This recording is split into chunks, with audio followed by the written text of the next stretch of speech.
India முழுக்க இருக்க எல்லா கிராமங்களும் ஊராகவும் சேரியாகவும் பிரிஞ்சு தான் இருக்குது. ஒரு புது தொழில் இந்தியாவில் ஒரு புதுமையான தொழில் வருதுன்னா ஃபஸ்ட்டு எடுத்ததுமே அந்த இடத்துல பார்ப்பனர்கள் போயிடுறாங்க அல்லது உயர் ஜாதிகள் போயிடுறாங்க. அந்த தொழில் அவங்க எடுத்துக்கிறாங்க. ஒரு அடிமை தொழில் வருதுங்களே, அதில் கரெக்டாக தலித் இருப்பான் அல்லது அதுக்கு அடுத்த எம்பிசி அப்படி தான் இருப்பாங்க. பெரியாரை படிச்சிருக்கலாம், அம்பேத்கரை படிச்சிருக்கலாம். பெரியார் அம்பேத்கர் அவங்களுக்கெல்லாம் படித்த விஷயங்களை நேரடியாக நான் புரிஞ்சுக்கிறதுன்னு ஒன்று இருக்குது. அந்த புரிஞ்சுக்கிறதுக்கான வாய்ப்பை அந்த கிராமங்களில் போய் வேலை செய்யும்போது தான் எனக்கு கிடைச்சது. இப்போனா ஒரு அரசாங்கத்தை தான் கேள்வி கேட்குறாரு. எல்லாருமே அரச கேள்வி. கோயிலில் பட்டியல் ஜாதி மக்கள் நுழைய விடலைன்னா அதுக்கு அரச கேள்வி கேட்குறோம். ஆனால் இந்த கோயில்கள் எதுக்கு தோன்றுச்சு? கோவில்கள் தீண்டாமையோட வடிவம் தான் அப்படிங்கிறத நாம் என்னைக்காவது யோசிச்சிருக்கோமா? ஜாதி மறுப்பு திருமணங்களை பேசுகிறோம், ஜாதி மறுப்பு தொழிலை பற்றி நம்ம பேசலை, ஜாதி கடந்த சொந்தங்களை பற்றி நம்ம பேசலை.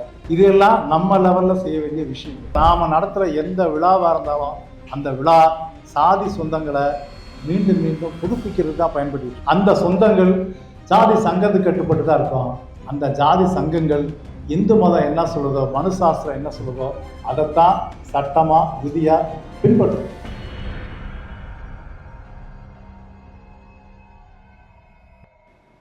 தோழர்கள் அனைவருக்கும் வணக்கம். நாங்கள் இது வரைக்கும் திராவிட தளம் அப்படிங்கிற அமைப்பு சார்பாக கிராமங்களில் அதிகமாக தோழர்களை அமைப்பாக்குறது, சராசரி மக்கள் அமைப்பாக்குறது, அந்த மாதிரிலாம் பார்த்துட்டு இருக்கோம். குறிப்பாக திருப்பூர், ஈரோடு, கோவை அந்த 3 மாவட்டங்களில் மட்டும் முக்கியமாக குறி வச்சு வேலை பார்க்கலாம். நான் திண்டுக்கல் மாவட்டம் திருச்சியில் குடியிருக்கேன். ஆனால் அங்கே போய் உட்காந்து ஒர்க் பண்ணுறோம். ஏன் அப்படின்னா அங்கே கொஞ்சம் இன்னமும் கூட அந்த சாதி ஆதிக்கங்களுக்கு எதிரான சின்ன சின்ன போராட்டங்கள் கூட எழாத பகுதி அந்த பகுதி, அந்த கோவை, ஈரோடு, திருப்பூர் பகுதி. அந்த பக்கம் முக்கியமாக வேலை செய்கிறான்னு சொல்லி தோழர்கள் எல்லாமே அங்கே போய் உட்காந்து ஒர்க் பண்ணுறோம். தொடர்ந்து கிட்டத்தட்ட 20-30 வருஷமாக நான் அமைப்புகளில் திராவிட இயக்கங்களில் வேலை செஞ்சுக்கிட்டு இருந்திருக்கேன். எல்லா டைம்லையுமே கூட நான் கிராமங்களில் தான் வேலை செஞ்சேன். கிராமங்களில் குழந்தைகளை, மாணவர்களை, பள்ளி மாணவர்கள், கல்லூரி மாணவர்கள் அவங்கள அமைப்பாக்குறது, அமைப்புகளை கொண்டு வர்றது, அதுதான் என்னோடய வேலையாக தொடர்ச்சியாக பண்ணிகிட்டு இருக்கேன். அது நான் ஒரு வேலையாக செஞ்சுட்டு இருந்தாலும் கூடுதலாக எனக்கு என்ன ஒரு வாய்ப்பு என்ன கிடைச்சதுன்னா, சமுதாயத்தை நேரடியாக படிக்கிறதுக்கான வாய்ப்பு எனக்கு அங்கே தான் கிடைச்சது. நான் பெரியாரை படிச்சிருக்கலாம், அம்பேத்கரை படிச்சிருக்கலாம். பெரியார், அம்பேத்கர் அவங்களுக்கெல்லாம் படித்த விஷயங்களை நேரடியாக நான் புரிஞ்சுக்கிறதுன்னு ஒன்று இருக்குது பார்த்தீங்கன்னா, அந்த புரிஞ்சுக்கிறதுக்கான வாய்ப்பை அந்த கிராமங்களில் போய் வேலை செய்யும்போது தான் எனக்கு கிடைச்சது. நகரங்களில் அப்படி கிடைக்காது. நான் நகரங்களில் இருந்திருக்கேன், ஆனால் அப்படி புரிஞ்சிக்க முடியாது, என்னால் அதை புரிஞ்சிக்க முடியல. ஆனால் நேரடியாக ஃபீல்டு ஒர்க்குன்னு போகும்போது தான் கிராமங்களில் தான் ஜாதி எப்படி இருக்குது, எப்படி இயங்குது, இந்த சமுதாயத்தோட அஸ்திவாரம் என்ன அப்படிங்கிறதெல்லாம் புரிஞ்சிக்க முடிஞ்சு. அப்புறம்தான் எனக்கு பெரியாரையும் அம்பேத்கரையும் மிக தீவிரமாக அவங்கள எனக்கு பிடிச்சதுன்னா, நான் நேரடியாக சொசைட்டியை பார்த்த பின்னாடி தான். இங்கே இதை ஏன் சொல்கிறேன் அப்படின்னா, இப்போல்லாம் ஜாதி யார் பார்க்குறாங்கங்கிற கொஸ்டின் நகரங்களில் இருக்கலாம். ஆனால் கிராமங்களை பொறுத்தவரையில் 2 விதம்தான். ஜாதி இருக்கணும் அப்படிங்கிறவங்க இருக்கிறான், ஜாதியை நம்மளால் மாற்ற முடியாது, அட்ஜஸ்ட் பண்ணி போவோம் அப்படிங்கிறவங்க இருக்காங்க. 2 டீம் தான் இருக்குது. வேறு ஜாதி இல்லை, இப்போல்லாம் யார் ஜாதி பார்க்குறாங்க அப்படிங்கிற மாதிரி விவரம் தெரியாத அல்லது எதுவுமே சமுதாயத்தை புரியாதவங்களாம் யாரும் இல்லை. அடக்கப்பட்ட மக்கள் தெரியும், இதை நம்ம மீற முடியாது, இன்றைக்கி நம்ம எதிர்த்து பேசினா நாளைக்கு சாப்பாட்டுக்கு வழி இல்லை, அப்போ அட்ஜஸ்ட் பண்ணி போவோம், அடங்கி போவோம் அப்படிங்கிற ஒரு பிரிவு இருக்குது. இன்னொரு பிரிவு, இது என்னோடய அடையாளம், என்னோடய பாரம்பரியம், இது அதான் அடையாளம், இந்த ஆதிக்கங்கிறத என்னோடய அடையாளம், என்னோடய கெத்து, அதை நான் விட்டு கொடுக்க முடியாது அப்படிங்கிற ஒரு கூட்டம். இந்த 2 கூட்டம் தான் எல்லா கிராமங்களிலும் இருக்குது. நீங்கள் எல்லாருமே அங்கே இருந்தால் நகரங்களுக்கு வந்திருக்கீங்க. நகரங்களுக்கு வந்திருந்தாலும் கூட நகரங்களுக்கு ஒரு தலைமுறை 2 தலைமுறை ஆனவங்களுக்கு வேணால் புரியாமல் இருக்கலாம் இந்த ஜாதி எப்படி இயங்குதுன்ட்டு. ஃப்ரெஷ்ஷாக நீங்கள் ஃபஸ்ட் ஜென்ரேஷனுக்கு நிச்சயமாக ஜாதி எப்படி இயங்குதுங்களா உங்களுக்கும் தெரியும். இந்த வார்த்தை யார் சொல்லுவாங்க அப்படின்னா, சொல்கிறாங்க, இந்த வார்த்தை சொல்கிறாங்க, இப்போல்லாம் யார் ஜாதி பார்க்குறாங்க, யார் சொல்லுவாங்கன்னா, ஒன்றும் விஷயம் தெரியாமல் இருக்கலாம். என்னை பொறுத்தவரை நான் நிறையா நினைக்கிறது அதுதான். உண்மையாகவே ஜாதி எப்படிலாம் இயங்கிக்கிட்டு இருக்கு நம்மளை சுற்றி, நம்ம மூலையில், நம்ம வீட்டுக்குள்ளே நம்ம தெருவுக்குள்ள எப்படி ஜாதி இயங்குது அப்படிங்கிறத இன்னும் புரிஞ்சுக்காதவங்க தான் இந்த வார்த்தையை சொல்கிறாங்கன்னு நான் நினைக்கிறேன். அதனால் அப்படி யாராவது இருந்தால் அவங்களுக்கான சில விளக்கங்களை நான் சொல்லணும்னு நினைக்கிறேன். இப்போ நம்ம பொதுவாக ஜாதி ஒழிப்பு, தீண்டாமை, வன்கொடுமை, இல்லை ஆணவ படுகொலை, ஜாதி ஆணவ படுகொலை, இந்த மாதிரிலாம் குற்றங்கள் நடக்கும்போது அரசாங்கம் என்ன செய்யுது, குறிப்பாக இங்கே இருக்க திராவிட இயக்க அரசாங்கம் என்ன செய்யுது அப்படின்னு கேள்வி கேட்போம். அதுதான் இல்லை இதுக்கு முன்னாடி வேறு கவர்மெண்ட் இருந்தால் அந்த கவர்மெண்ட்டை அரசாங்கம் என்ன செய்யுது அப்படின்னு கேட்போம். அது அதிமுக அரசாங்கமோ இல்லை ஏதோ ஒரு அரசாங்கம், காங்கிரஸ் இருந்தாலும் கூட அந்த காலத்தில் கூட அரசாங்கத்திட்ட கேள்வி கேட்குறது தான் நம்மளோட பழக்கமாகவே இருந்திருக்கு. ஜாதி இப்போ வேங்கை வயலில் ஒரு வன்கொடுமை நடக்குதுன்னா வேங்கை வயலுக்கு முதலமைச்சர் ஏன் வரலை அப்படிங்கிறதான் மிக முக்கியமான கொஸ்டினாக ரொம்ப பெரிய பெரிய ஆட்கள்லாம் அந்த கொஸ்டினை கேட்கும்போது நம்மளை எவ்வளோ முட்டாளாக நினைக்கிறாங்க அப்படிங்கிறத நமக்கு புரிஞ்சிக்க முடிஞ்சது.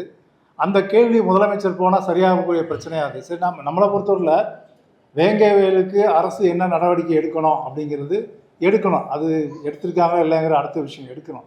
ஆனால் நம்மளை பொறுத்தவரையில் வேங்கை வயல் அப்படிங்கிற இடத்துல தனியாக ஒரு தண்ணீர் தொட்டி ஏன் வந்துச்சு? பிற்படுத்தப்பட்ட மக்களுக்கு தனியாக வாட்டர் டேங்க் இருக்குது, தலித் மக்களுக்கு தனியாக ஒரு வாட்டர் டேங்க் இருக்குது. ஏன் தனியாக ஒரு வாட்டர் டேங்க் உருவாக்கப்படணும்? அங்கே மக்கள் ஏன் தனியாக வாழணும் அப்படிங்கிறத நம்ம யோசிக்கல. அது நம்ம என்ன செய்கிறோம், அரசாங்கம் என்ன செய்யுது? அரசாங்கம் யாராவது ஒரு முக்கியமான ஆளை பிடிச்சி அரெஸ்ட் பண்ணி ஜெயிலில் வச்சுட்டா அந்த பிரச்சனை முடிஞ்சிடும்னு நினைக்கிறோம். அவ்வளோதான். தீண்டாமை நம்மளை பொறுத்தவரையில் ஜாதி ஒழிப்புங்கிறது அதுதான். அந்த குற்றவாளியை பிடிச்சி அரெஸ்ட் பண்ணி உள்ளே வச்சிடணும். இன்னும் குற்றவாளியே தெரியல அப்படிங்கிறனால எப்படி குற்றவாளியே தெரியலேன்னு சொல்லலாம் அப்படின்னு ஒரு கேள்வி நமக்குள்ளே. அப்போ அரசாங்கம் சரியில்லை. நான் என்ன கேட்குறேன்னா, ஏன் அங்கே தண்ணி தொட்டி வருது? ஏன் மக்கள் அங்கே தனியாக இருக்கணும்? அங்கே மட்டுமா தனியாக இருக்கிறான்? இங்கே சொன்னாங்க தோழர்கள் சென்னையிலே கூட இருக்குதுன்ட்டு.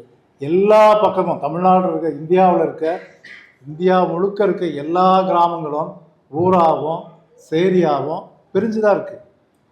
வேங்கை வயலில் ஏதோ ஒரு குறிப்பிட்ட ஒரு இடத்துல மட்டும் தீண்டாமை வன்கொடுமை நடந்ததான் நாம் நினைக்கிறோம். ஆனால் இந்தியா முழுக்க இருக்க எல்லா கிராமத்துலேயும் இன்னைக்கும் இப்போவும் இந்த நொடி வரைக்கும் சேரிகள் தனிமைப்படுத்தப்பட்டு ஒடுக்கப்பட்டு அந்த பிரிவினை, வாழ்விட பிரிவினை அப்படிங்கிறது அது ஒரு இயல்பான விஷயமா நம்ம கடந்தானே வந்துகிட்டு இருக்கோம். அதையே நமக்கே தெரியலையில.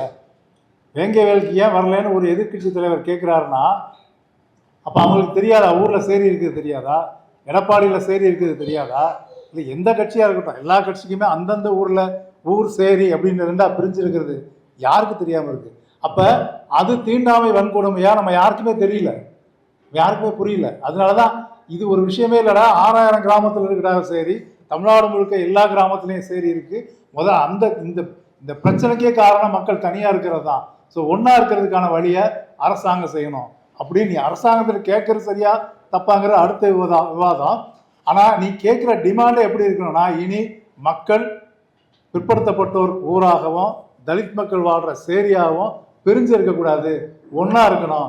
அதுதான் வேங்கை வயல்களுக்கு தீர்வு அப்படின்னு ஏதாவது ஒரு அமைப்பு, ஏதாவது ஒரு என்ஜிஓ, ஏதாவது ஒரு சாதி ஒழிப்பு இயக்கம் ஏதாவது பேசியிருக்காங்களா அப்படின்னா யாரும் பேசலை. சாதி ஒழிப்பு இயக்கங்களே பேசலை அப்படிங்கும்போது அரசியல்வாதிகள் எப்படி அந்த பாயிண்ட்டை எப்படி நோட் பண்ணுவாங்க? சொல்ல மாட்டாங்க. சென்னையில் தூய்மை பணியாளர் போராட்டம் ரொம்ப நாளாக நடந்தது. அரசாங்கம் ஒடுக்குது. அதாவது அவங்க கேட்ட கோரிக்கைகளை உடனடியாக செய்யலை, இப்போ செஞ்சுருக்காங்க. அது உடனே அந்த அரசாங்கம் சரியான அரசாங்கமா? அது அந்த அரசை எதிர்த்து போராட்டம் இதெல்லாம் நடக்குது. நிச்சயமாக தூய்மை பணியாளரோட கோரிக்கைகள் நியாயமானவை. ஒரு சில அதை நிரந்தரப்படுத்துங்கிற தவிர்த்து மற்றதெல்லாம் கட்டாயமாக செய்ய வேண்டிய கோரிக்கைகள். ஆனால் நம்ம அந்த பொதுமக்களுக்கு நான் என்ன யோசிக்கிறேன், அவங்க இடத்துல இருந்து என்ன யோசிக்கிறேன்னா, ஏன் தூய்மை பணி அப்படிங்கிற அந்த வேலையில் மனுஷங்க ஏன் இருக்கணும்? ஏன் இன்னைக்கும் அந்த தொழில் ஒரு எந்திரமயமாகாமல் ஒரு குப்பை அள்ளுறதுக்கு, சாக்கடை அள்ளுறதுக்கு மனிதனை பயன்படுத்துறது இன்னமும் இருக்குது. அதில் குறிப்பாக ஒரு சில ஜாதிகள் மட்டும் இன்னும் இருக்குது. அது எப்படி? ஏன் அந்த செட்டப் இருக்குது அப்படின்னு நம்ம யோசிக்கல. ஒரு புது தொழில் இந்தியாவில் ஒரு புதுமையான தொழில் வருதுன்னா ஃபஸ்ட்டு எடுத்ததுமே அந்த இடத்துல பார்ப்பனர்கள் போயிடுறாங்க அல்லது உயர் ஜாதிகள் போயிடுறாங்க. அந்த தொழில் அவங்க எடுத்துக்கிறாங்க. இன்னைக்கு ஏஐயாக இருக்கலாம், இல்லை டேட்டா சயின்ஸாக இருக்கலாம். அதில் எக்ஸ்பர்ட்டாக யார் இருப்பாங்கன்னா அதில் பாப்பா இருப்பான், அல்லது அது முன்னேறிய ஜாதிகளை தான் இருக்கும். சரி, புதுசாக ஒரு அடிமை தொழில் வருதுன்னு வைங்களேன், ஒரு சர்வீஸில் ஒரு அடிமை தொழில் வருதுங்களே, அதில் கரெக்டாக தலித் இருப்பான், அல்லது அதுக்கு அடுத்த எம்பிசி அப்படி தான் இருப்பாங்க. நான் இருக்க பகுதிகளில், பல்லடம் பகுதியில் பார்த்தா பெரும்பாலும் விசைத்தறி தொழில் தான் நிறைய அதிகம். விசைத்தறி தொழிலாளர், அடிமட்ட தொழிலாளர்களாக தலித்துகள் தான், பட்டியல் ஜாதி மக்கள் தான் இருக்காங்க. அதை மாற்றி அங்கே அந்த பகுதியில் ஒரு மால் வருது, ஒரு சின்ன மால் வருது, ஒரு 4-5 ஸ்க்ரீன் வச்சு ஒரு தேட்டர்னு ஒரு மல்டிப்ளெக்ஸ் வருது. கரெக்டாக அந்த புதுசாக ஒரு தொழில் வரும்போது அந்த தொழிலில், அந்த மல்டிப்ளெக்ஸில் சாதாரண வேலை அது குப்பை அள்ளுறது, டாய்லெட் க்ளீன் பண்ணுறது, அதிகபட்சம் கார் பார்க்கிங் பில் போடுறது, இந்த வேலை எல்லாமே அங்கே இருக்க பட்டியல் ஜாதி மக்களுக்கு அப்படியே டிஃபால்ட்டாக அவங்க அந்த வேலைக்கு வர்றாங்க. டிக்கெட் கவுண்டரு மேலே கொஞ்சம் மேலே போகிற ஜாப்பு அதெல்லாம் பார்த்தா பிசிக்கு போகுது. அந்த இன்வெஸ்ட் பண்ணி அந்த மால் வைக்கிறவன் உயர் ஜாதியாக இருப்பான். இது எப்படி? அதாவது ஒரு நாட்டில் புதுசாக ஒரு பிஸ்னஸ் வருது, அந்த பிஸ்னஸில் எடுத்ததையுமே உள்ள எதையுமே இது ஒரு சிஸ்டம் அப்படியே நம்ம கண்ணுக்கு தெரியாமல் இயங்கிக்கிட்டு இருக்குங்கிறத நீங்கள் புரிஞ்சுக்கணும். ஒரு எந்த தொழில் வந்தாலும் அடிமட்ட வேலைகள்லாம் பட்டியல் ஜாதிக்கு, அதுக்கடுத்த வேலையெல்லாம் பிற்படுத்தப்பட்டவனுக்கு, முதலீடுலாம் உயர் ஜாதிக்கு, அதில் ஆதிக்கம் செலுத்துறவன் யாருன்னா பாப்பானுக்கு, அப்படிங்கிற மாதிரி ஒரு அடுக்கு உருவாகுது பார்த்தீங்களா? அந்த அடுக்கு மாதிரி தான் இன்னைக்கு தூய்மை தொழில் அப்படிங்கிறது, இல்லை துப்புரவு தொழில்ங்கிறது ஒரு குறிப்பிட்ட ஒரு சில ஜாதிகள், ஒரு 4-5 ஜாதிக்குள்ள தான் இருக்குது. பிற்படுத்தப்பட்ட மக்கள் ரொம்ப ரொம்ப கம்மி, பிற்படுத்தப்பட்ட இருக்கான் ரொம்ப ரொம்ப கம்மி. ஆனால் அங்கே எந்த பாப்பானா இருக்கானான்னு பாருங்க, துப்புரவு தொழிலில் எந்த பாப்பானும் இல்லை. ஆனால் டேட்டா சயின்ஸ்லையோ ஏஐலையோ இன்னைக்கு நமக்கு டீச் பண்ணுறோன்னா யாராக இருப்பானா அவங்க தான் இருப்பாங்க. அப்போ இந்த சிஸ்டர்களை ஏன் இன்னும் அந்த தொழில் மக்கள் மனுஷங்க ஈடுபடுத்தணும்? இவ்வளோ வந்துருச்சு இல்லை, ஏஐலாம் வந்துருச்சு இல்லை, ஏன் அதுக்கு இன்னும் ஒரு மிஷினை கண்டுபிடிக்க முடியல? நம்ம அந்த விஞ்ஞானிகளுக்கு அந்த அறிவு ஏன் வேலை செய்யலை? அங்கே இருக்குது ஜாதி, எங்கேயோ இல்லை ஜாதி, அங்கே இருக்குது ஜாதி. அதே மாதிரி விழுப்புரத்தில் பக்கத்தில் திரௌபதி அம்மன் கோயில் அப்படின்னு அந்த கோயிலில் பட்டியல் ஜாதி மக்கள் நுழைய விடலை, அங்கே இருக்க வன்னியர்கள் நுழைய விடலை. இது ஒரு எடுத்துக்காட்டுக்கு ஒரு ஊரை சொல்கிறேன். அந்த மாதிரி ஊர்கள் ஆயிரக்கணக்காக இருக்குது. நாங்கள் ஒரு புத்தகமே போட்டோம் 2017. இந்த நாட்டார் தெய்வங்கள், குல தெய்வங்கள், கிராம கோயில்கள் அப்படிங்கிற அந்த வகையில் இருக்கிற கோவில்களில் எத்தனை கோயிலில் இன்னும் பட்டியல் ஜாதி மக்களை நுழைய விடாமல் இருக்காங்க அப்படிங்கிறத ஒரு லிஸ்ட்டாகவே எடுத்து ஒரு புத்தகமாகவே போட்டோம். அடிமைப்படுத்தும் குல தெய்வங்கள்னு ஒரு புத்தகம் போட்டோம். திருப்பூர் மாவட்டத்தில் மட்டுமே கிட்டத்தட்ட 120 கோயில் எடுத்தோம். திருப்பூர் அந்த ஒரு சின்ன மாவட்டம் தான் அது, அதுக்குள்ளே 120 கோயில் எடுத்தோம். திண்டுக்கல் மாவட்டத்தில் ஒரு 170 கோயில் எடுத்தோம் லிஸ்ட்டு. எல்லாமே நேரடியாக ஃபீல்ட் ஒர்க் பண்ணி அந்த பகுதி மக்கள்கிட்ட போய் கேட்டு லிஸ்ட் எடுத்து போட்ட பட்டியல் அதெல்லாம். இதெல்லாமல் இப்போ எவிடன்ஸ் கதிர் பார்த்தீங்கன்னா அவர் இதோட நிறைய லிஸ்ட்டு கொடுப்பார் பண்ணிங்க. அவங்க அதே ஃபீல்டில் இருக்கிறதுனால, என்ஜிஓனால இன்னும் டீட்டெயிலாக அவங்க பட்டியல் எடுத்து போட்டிருப்பாங்க. அப்போ இந்த மாதிரி பிரச்சனை திரௌபதி அம்மன் கோயிலில் விழுப்புரத்தில் பிரச்சனை வருது, இப்போ மக்களை உள்ள விடலை, அது ஒரு நியூஸாக மாறுது, பரபரப்பு செய்தியாக மாறுது. பரபரப்பு செய்தியாக மாறின உடனே நம்மெல்லாம் சோஷியல் மீடியாவில் வெடித்து கிளம்பிடுறோம். எல்லா பிரச்சனையும் அப்படி தான், வேங்க வேலாகட்டும், தூய்மை பணியாளர் போராட்டமாகட்டும், இந்த நம்ம கோவில் நுழைவு மறுப்பு அப்படி அந்த பிரச்சனையாகட்டும், மீடியாக்களில் பரபரப்பாகுதா அப்போ தான் நமக்கு நம்மளோட சாதி ஒழிப்பு, ஆணாதிக்க ஒழிப்பு எல்லாம் அப்போ தான் வேலை செய்யும். அது வரைக்கும் நம்மளாம் அமைதியாக இருப்போம். நான் என்ன கேட்குறேன்னா, அந்த கோயிலில், திரௌபதி அம்மன் கோயிலில் தலித் மக்கள் ஏன் நுழையணும்? முதல்ல எதுக்காக நுழையணும்? அவர் இந்து மதத்தோட கோயில், இந்து மதத்தில் இருக்கிற வரைக்கும் நாம் இப்படி வெளியில் தான் நிப்பாட்டி வச்சுருப்பான். அந்த விஷயம் மக்களுக்கு தெரிஞ்சால் கோயிலுக்கு நான் ஏன்டா போகணுங்கிற எண்ணம் முதல்ல வரும். சரி, அந்த பகுதி மக்கள், அந்த பகுதியில் ஆதிக்கம் செலுத்துகிற அந்த வன்னியர்களுக்காவது நாம் ஏன்டா இந்து மதத்தில் இருக்குன்னு நினச்சி வெளியில் வந்திருந்தானா அவன் ஒரு பெரிய மக்களை தடுக்கணும்னு எண்ணமே அவனுக்கு வந்திருக்காரு. நான் இந்துவாக இருந்து அவன் சிந்திக்கிறதுனால தான் ஜாதியாக இருக்கான். ஜாதியாக இருக்கிறதுனால தான் ஒரு பிரிவை நுழைய விட மாட்டேங்கிறான், ஒரு பிரிவு நுழைஞ்சா அதுன்னு போய் நிற்குது. ஸோ நம்ம என்ன கேட்குறோன்னா, இந்த கோயிலுங்கிற சிஸ்டமே எதுக்காக உருவாச்சு அப்படிங்கிறத தெரிஞ்சுக்கிட்டா இந்த பிரச்சனையெல்லாம் அரசாங்கம் என்ன செய்யுதுன்னு நம்ம கேட்கவே மாட்டோம். நம்ம அப்போ என்ன கேட்குறோம், அரசாங்கம் என்ன பண்ணுச்சு? சீமானு கூட கேட்டார், ஒரு கோயிலில் உங்களால் நுழைய வைக்க முடியல, கேட்டால் கோயிலை பூட்டிடுறீங்க, இதுவா அரசாங்கம்?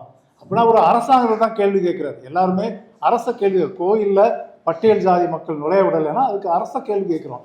ஆனால் இந்த கோயில்கள் எதுக்கு தோன்றுச்சு?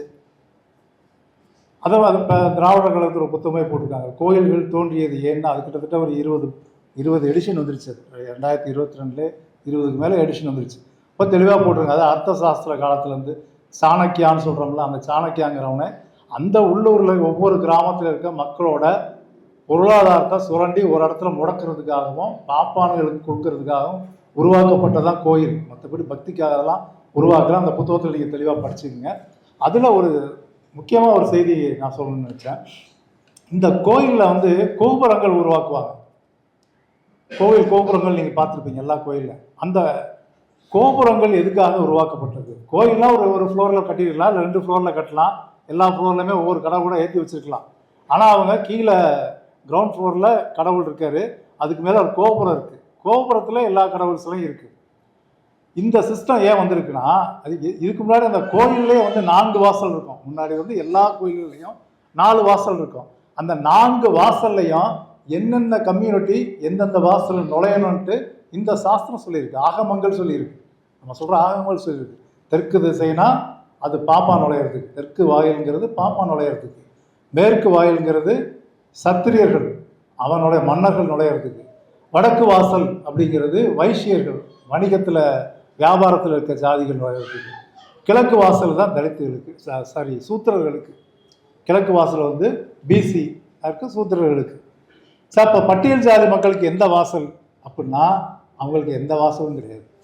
ஏன்னா அவங்க உள்ள நுழையக்கூடாத ஜாதி, கோயிலுக்குள்ள நுழையக்கூடாத ஜாதி பட்டியல் ஜாதியினர். இந்து மதத்தோட ஆகமே சொல்லியிருக்கு அதுதான். அப்போ நீ திரௌபதி அம்மன் கோயிலில் போய் தனியாக போய் நுழைய விடுன்னு கேட்குறது எந்த வகையில் நியாயமாக இருக்கும்? அது நியாயம் இல்லைன்னு சொல்ல, மனித உரிமையில நீ கேட்கலாம், அது வேறு. ஆனால் நம்ம நுழைய விடாத ஒரு கோயில், அந்த நுழைய விடாத ஒரு மதம், அந்த மதத்தில் நாமே இருக்கணும் அப்படிங்கிற கேள்வி, அந்த சிந்தனை ஏன் நம்ம மக்களில் வரல? இந்த கேள்வி கேட்குற மக்களுக்கு தான் ஏன் வரல? நீ ஏன்டா அங்கே போய் கேட்குற? நீ மதத்தை விட்டு வெளியே போடா, வா நானும் வரேன், வா போகலாம் அப்படின்னு சொல்கிறதுக்கு ஒரு சோஷியல் மீடியாவில் ஒரு ஆள் கிடையாது. அதே மாதிரி அந்த கோபுரங்கள் இருக்குது பார்த்தீங்களா, பட்டியல் ஜாதி மக்கள் உள்ளே வரக்கூடாது. அப்போ அவனை எப்படி பக்தியாக வச்சுருக்கிறது? பக்தியாக இருக்கணும்ல. பிசியாக இருக்கட்டும், இல்லை தலித்தாக இருக்கட்டும், யாராக இருந்தாலும் கடவுள் பக்தியோடு இருக்கணும். அப்போ தான் இந்த சமுதாயத்தோட அஸ்திவாரம் அசையாமல் இருக்கும். அப்போ அவனை எப்படி நான் ஏமாத்துறது அப்படின்னா, உனக்காக தான் கோபுரம். தூரத்துலேருந்து கோபுரத்தை பார்த்து கோபுரத்தில் இருக்க பொம்மைகளை பார்த்துட்டு போயிடணும். அதுக்காக உருவாக்கப்பட்டது தான் கோபுரங்கள். அப்போ தீண்டாமை இல்லை ஜாதி அப்படிங்கிறது எங்கேயோ வேங்க வயலில் இருக்குது, எங்கேயோ திரௌபதி அம்மன் கோயிலில் இருக்குது, நுழைய விடாதனால தான் ஜாதி இருக்குது அப்படிலாம் புரிஞ்சுக்கிறோம். அது உண்மை இல்லை. கோயில்கள் உருவாக்கப்பட்ட விதமே தீண்டாமை தான். கோயிலில் இருக்க கோபுரங்கள், ஒவ்வொரு கோபுரமும் தீண்டாமையோட வடிவம்தான். எங்கேயோ வெட்டி யாரோ ஒரு பட்டியல் ஜாதியை சேர்ந்தவரை, ஒரு பிற்படுத்தப்பட்டவர் வெட்டி ரத்த காயத்தோட ஓட வெட்டினா அப்போதான் நமக்கு ஜாதி இருக்குது அப்போ நம்ம புரிஞ்சுக்கிறோம். அது உண்மை இல்லை. நாம் பார்க்குற இங்கே இருக்க வடபழனி முருகன் கோயில் உட்பட எல்லாமே தீண்டாமையின் வடிவங்கள் தான். தீண்டாமையோட 100% 200% உள்ள வடிவங்கள் தான்.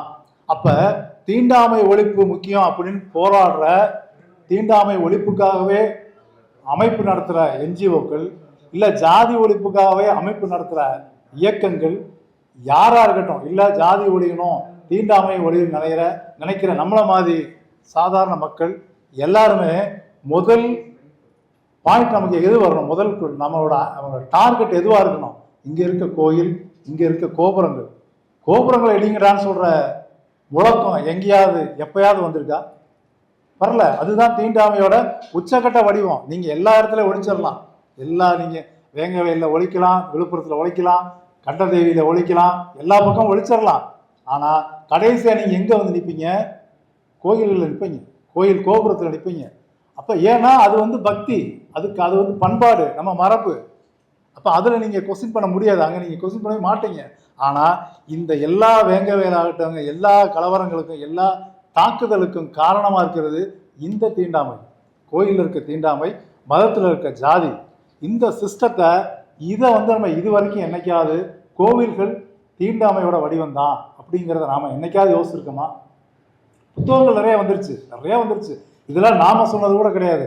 இந்த சாம்பசிவ சர்மான ஒருத்தர் முக்கியமான வரலாற்று ஆய்வாளர், நிறைய தமிழ் இலக்கியம் வரலாற்று புத்தகம்லாம் எழுதியிருக்காரு. அவர் எழுதின ராஜராஜ சோழன்ற புத்தகத்தில் தான் இந்த கோபுரங்கள் எதுக்காக உருவாக்கப்பட்டதுங்கிற செய்தி இருக்குது. அது மாதிரி நம்ம ராமானுஜ தாத்தாச்சாரியார் அவரோட புத்தகங்கள்லையும் இருக்குது. அந்த அவர் எங்கேயே போகிறது இந்து மதத்தில் இருக்குது. அப்போ கோயில்களையும் அந்த கோபுரங்களையும் தீண்டாமை வடிவங்கள் தான் நாம் இன்னும் நமக்கு என்ன தெரியல. அதனால தான் ஜாதி எங்கே சார் இருக்குன்னு நம்ம கேட்டுக்கிட்டு இருக்கோம். அப்போ அவங்களுக்கு நம்மளை பொறுத்தவரையில் இந்த விஷயம் தெரிஞ்ச உங்களை மாதிரி மக்கள், மாணவர்கள் தான், இளைஞர்கள் தான் சராசரி மக்கள்கிட்ட போய் கொண்டு போய் சேர்க்கணும். தீண்டாமைங்கிறது எங்கேயோ இருக்குது, ஏதோ ஒரு ஊரில் நடக்குது அப்படின்னு நினைக்க முடியாது. நம்மளை சுற்றி சுற்றி சுற்றி நடந்துக்கிட்டு இருக்கு. அதே மாதிரி ஆணவ கொலை தடுப்பு சட்டம் ஏன் கொண்டு வரல? கர்நாடகாவில் கொண்டு வந்துட்டாங்க, இங்கே ஏன் கொண்டு வரல? கர்நாடகாவில் கொண்டு வந்துட்டாங்க, ராஜஸ்தானில் கூட கொண்டு வந்துட்டாங்க. அதனால் அங்கேயெல்லாம் ஜாதி மறுப்பு திருமணங்கள் பாதுகாப்பாக நடக்குதா அப்படின்னா இல்லை. அங்கேருந்து இங்கே வந்து கல்யாணம் பண்ணிட்டு போகிறாங்க தமிழ்நாட்டில் வந்து. சரி, சாதி மறுப்பு திருமணங்கள் அதுக்கு பாதுகாப்பாக இருக்க வேண்டிய ஆணவ படுகொலை தடை சட்டம் இங்கே கொண்டு வரல. அதனால இந்த அரசாங்கம் மோசம். இந்த அரசாங்கம் இல்லை, இதுக்கு முன்னாடி அரசாங்கம் மோசம். நாளைக்கு ஒரு அரசாங்கம் வந்தாலும் சட்டம்லாம் கொண்டு வருவாங்களா அப்படின்னு தெரியல. எந்த அரசாங்கம் வந்தாலும் சரி, கொண்டு வந்துட்டாங்கன்னே வச்சுக்கோமே, அதனால சாதி மறுப்பு திருமணங்கள் நடந்துட போகுதா அப்படின்னா இருக்காது. ஏன் அப்படின்னா இங்கே வந்த தோழர்களை இங்கே இருக்கவங்களே எத்தனை பேர் ஜாதி மறுப்பு பண்ணியிருக்க வாய்ப்பு இல்லை. அதை பற்றி ஒரு அவேர்னஸ் நமக்கு இல்லை. ஒன்று ரெண்டு பண்ணியிருப்போம், ஒரு 5-6 பேர் பண்ணியிருப்போம்னு வச்சுக்கோங்களேன். அப்போ அதை பற்றி ஒரு விழிப்புணர்வு இல்லை. சரி, தமிழ்நாடு அரசாங்கம் வந்து ஜாதி ஆணவ படுகொலை தடுக்கிறதுக்கான சட்டம் கொண்டு வரல அப்படின்னு சொல்லி நீண்ட நாளாக போராடிட்டு இருக்க பல கட்சிகள் இருக்காங்க, பல இயக்கங்கள் இருக்காங்க. தேர்தலில் பங்கேற்காத பல இயக்கங்கள் இந்த கோரிக்கையை எழுப்பிட்டு இருக்காங்க. ரொம்ப நாளாக 10-20 வருஷமாக கேட்டுக்கிட்டு இருக்காங்க. அப்புறம் இதுக்காகவே இருக்கிற என்ஜிஓக்கள் நிறைய இருக்குது. இன்னும் அந்த ஆணவ படுகொலை தடை சட்டம் கொண்டு வரும்னு சொல்கிற என்ஜிஓக்கள் நிறையா இருக்குது. நம்ம என்ன யோசிக்கணும் அப்படின்னா, இந்த கொஸ்டின் பண்ணிட்டு இருக்காங்கல்ல, இந்த சட்டம் கொண்டு வாங்கன்னு சொல்லி, அந்த கொண்டு வர சொல்லி அதுக்காக குரல் கொடுக்குற இயக்கங்களில் ஒரே ஒரு தீர்மானம் அவங்க போட முடியுமா, ஒரு விதி போட முடியுமா? என்ன அப்படின்னா, என்னோட கட்சியில், என்னோட இயக்கத்தில், என்னோட ஜாதி ஒழிப்பு இயக்கத்தில் இனிமேல் ஒரு மாவட்ட தலைவர், மாவட்ட செயலாளர், மாவட்ட அமைப்பாளர் இந்த மாதிரி பதவிக்கு வர்றவங்க யாராக இருந்தாலும் இன்டர்காஸ்ட் மேரேஜ் பண்ணியிருக்கணும் அப்படின்னு ஒரே ஒரு தீர்மானத்தை யாராவது எந்த கட்சியாவது இதுவரைக்கும் போட்டிருக்கா? நான் அமைப்புகளில் எல்லா திராவிட இயக்கங்களே பணியாற்றினவங்க தான். நான் அந்த அமைப்புகளை மட்டும் சொல்ல, தலித் அமைப்புகள், திராவிட இயக்கங்கள், கம்யூனிஸ்ட் இயக்கங்கள், இல்லை இதுக்காக போராடுற எல்லா இயக்கங்கள்டையுமே கேட்குறேன். அப்படி ஒரு நான் வந்து அந்த இயக்கங்களை குற்றச்சாட்டாக சொல்லலை, இது சமுதாய யதார்த்தங்கிறத சொல்கிறேன். அதுக்காக சொல்ல வர்றேன். எல்லா அமைப்பும் மோசம்னு சொல்ல வரல. அந்த இதுக்காக போராடுற அமைப்புகளே கூட அதை ஒரு விதியாக வைக்கிறதுக்கான சூழல் இங்கே இல்லை. அப்படி இல்லை. அப்படி வச்சோம்னாக்கா இங்கே யாரும் மாவட்ட பொறுப்பெல்லாம் இருக்க முடியாது, வாய்ப்பே இல்லை. கட்சியை அழிச்சிடலாம். ஒரு கட்சியை அழிக்கிறதுக்கு இது சொன்னால் போதும். ஒரு கட்சியை அழிக்கணும்னு நினச்சிட்டிங்கனாக்கா இதை சொன்னால் போதும். நான் இதை சொல்கிறேன். நான் ஒரு அமைப்பு நடத்திட்டு தான் இருக்கோம். நாங்களுமே அந்த ஒரு முழக்கத்தை வைக்க முடியல, அந்த ஒரு விதியை வைக்க முடியல. ஏன்னா ஃபீல்டுக்கு வருவான் அவன், கடைசியில் ஏதோ ஒரு ஃபேமிலி பிரச்சனை, அந்த பிரச்சனை, இந்த பிரச்சனை, சொந்தக்கார பொண்ணு தான் கல்யாணம் பண்ணுவோம். குறைஞ்சபட்சம் நாங்கள் என்ன செய்கிறோம், அந்த கல்யாணத்துக்கு வரமாட்டோம்னு சொல்லுவோம். அதுதான் நாங்கள் செஞ்சிட்ருக்கோம். அந்த மாதிரி உள்ள தோழர்களாக இருக்கிறவங்க சாதிக்குள்ளே திருமணம் பண்ணால் அந்த திருமணத்தை நாங்கள் புறக்கணிக்கிறோம் அப்படின்னு இப்போ இல்லை. நாங்கள் திராவிடர் விடுதலை கழகமாக இருக்கும்போது இன்னமும் அந்த அமைப்பில் பல தோழர்கள் அப்படி இருப்பாங்க. அவ்வளோதான் எங்களால் செய்ய முடியும், அதுக்கு மேலே செய்ய முடியல. ஏன்னா இதுதான் சமுதாய யதார்த்தம். அப்போ இந்த சூழலில் வந்து ஏதோ சட்டம் கொண்டு வரலன்னு சொல்லி நம்ம எங்கேயோ ஒரு அரசாங்கத்தில் கேட்குறோம். ஆனால் அதுக்காக போராடுற அமைப்புகளுக்குள்ளே கூட இப்படி ஒரு விதியை வைக்க முடியாத சமூக உண்மை அப்படிங்கிறத நாம் அதை புரிஞ்சுக்கணும். அதே மாதிரி சரி, அமைப்புகள் அப்படி இருக்குது, அமைப்புகள்லாம் கரப்ஷனுங்க, அமைப்புனால அப்படி தான் போகும், நாங்கள் இண்டிவிஜுவலாக கரெக்டாக இருப்போம்னு சொல்கிறோம். சரி, நம்மளை எடுத்துக்குவோம், நம்ம இங்கே இருக்க ஒவ்வொருத்தருமே எடுத்துக்குவோம். நம்மளை மாதிரி சராசரி மக்கள், அமைப்புகளை சேராத மக்களை எடுத்துக்குவோம். நம்மளோட ஃபேமிலி வாட்ஸ்அப் குரூப்னு இருக்கும், எல்லா ஃபேமிலியிலும் இருக்கும் வாட்ஸ்அப் குரூப் இருக்கும். அந்த ஃபேமிலி வாட்ஸ்அப் குரூப்பில் எத்தனை வேற கேஸில் வேற ஜாதியில் இருக்கவங்க எத்தனை பேர் நம்ம ஃபேமிலி குரூப்பில் இருப்பாங்க? கேள்வியை உங்களுக்கு முட்டாள்தனமாக தெரியலாம். ஏன்னா அதுவே ஃபேமிலி குரூப்பு, அதில் எப்படி அடுத்த ஜாதி வரும் அப்படின்னா முட்டாள்தனமாக தான் தெரியும். ஏன்னா அது சொந்தக்காரனுக்குள்ள குரூப் தானே. ஏன் சொந்தக்காரனா வேற ஜாதிக்காரன் வரல அப்படின்னு அடுத்த கேள்வி கேட்குறேன். சொந்தக்காரங்களுக்குள்ள என் ஃபேமிலிக்குள்ளே இருக்க குரூப்பில் வேற ஜாதி வரல, ஓகே, அது கேள்வி வந்து சில பிள்ளைத்தனமாக இருக்கலாம். ஆனால் ஏன் சொந்தக்காரங்களாம் வேற ஒரு ஜாதிக்காரன் வரல? இப்போ நமக்கு நெருங்கிய அத்தை மகன், மாமன் மகன், இல்லை மாமன் மகன், அத்தை மகன் இருப்பாங்க. அவங்கள கல்யாணம் பண்ணுறது ஒரு வகை. இன்னொன்று தூரத்து சொந்தம்னு இருக்கும், தூரத்து சொந்தம்னு இருப்பாங்க. அல்லது இப்போலாம் வந்து மேட்ரிமோனியலில் தான் கல்யாணம் நடக்குது. மேட்ரிமோனியில் இருக்கவங்க நமக்கு நேரடியாக நம்ம கிராமத்துக்காரனாக இருக்க மாட்டான். அவன் ஏதாவது நம்ம இப்போ செங்கல்பட்டில் ஒரு பையன் இருப்பான், அது பொண்ணு வந்து கோயம்புத்தூர் பக்கம் இல்லை திருநெல்வேலி பக்கம் இருக்கும். அவங்க மேட்ரிமோனியில் ஒரே ஜாதி ஒரே சாமி கும்பிட்றாங்களா, ஒரே ஜாதியான்னு முதல்ல பார்த்துக்குவாங்க. அடுத்து வீட்டுக்கு போகும்போது ஒரு சாமி கும்பிட்றோமா, ஒரு குலதெய்வமா, அந்த முறை சரியாக இருக்க குலதெய்வமா அப்படின்னு பார்த்துக்குவாங்க. பார்த்து கல்யாணம் பண்ணுவாங்க. அப்போ எங்கேயோ தூரத்து தான் செங்கல்பட்டில் இருக்க பொண்ணும் திருநெல்வேலியில் இருக்க ஒரு பையனும் கல்யாணம் பண்ணிக்க முடியுது. கல்யாணம் பண்ண அடுத்த நாள்லேருந்து அந்த பையனோட அந்த பொண்ணு வீட்டுக்காரங்களாம் சொந்தக்காரர் ஆகிடுறாங்க. அது வரைக்கும் அவங்களுக்கு தொடர்பு இருக்காது. ஒரு சாதியாக இருக்கலாம், ஆனால் அவங்களுக்கு தொடர்பு இருக்காது. மேட்ரிமோனி எல்லாம் அப்போ தான் முத பார்த்துருப்பாங்க. ஆனால் அந்த கல்யாணம் நடந்த உடனே அவங்கெல்லாம் மாமா, சித்தப்பா, பெரியப்பா, தாத்தா, பாட்டி எல்லாம் சொந்தமாக அவங்க இருந்து வந்துடும். அது மாதிரி அவங்களுக்கு இவங்கெல்லாம் மாமா, சித்தப்பா, சித்தி எல்லாம் வந்துடுவாங்க.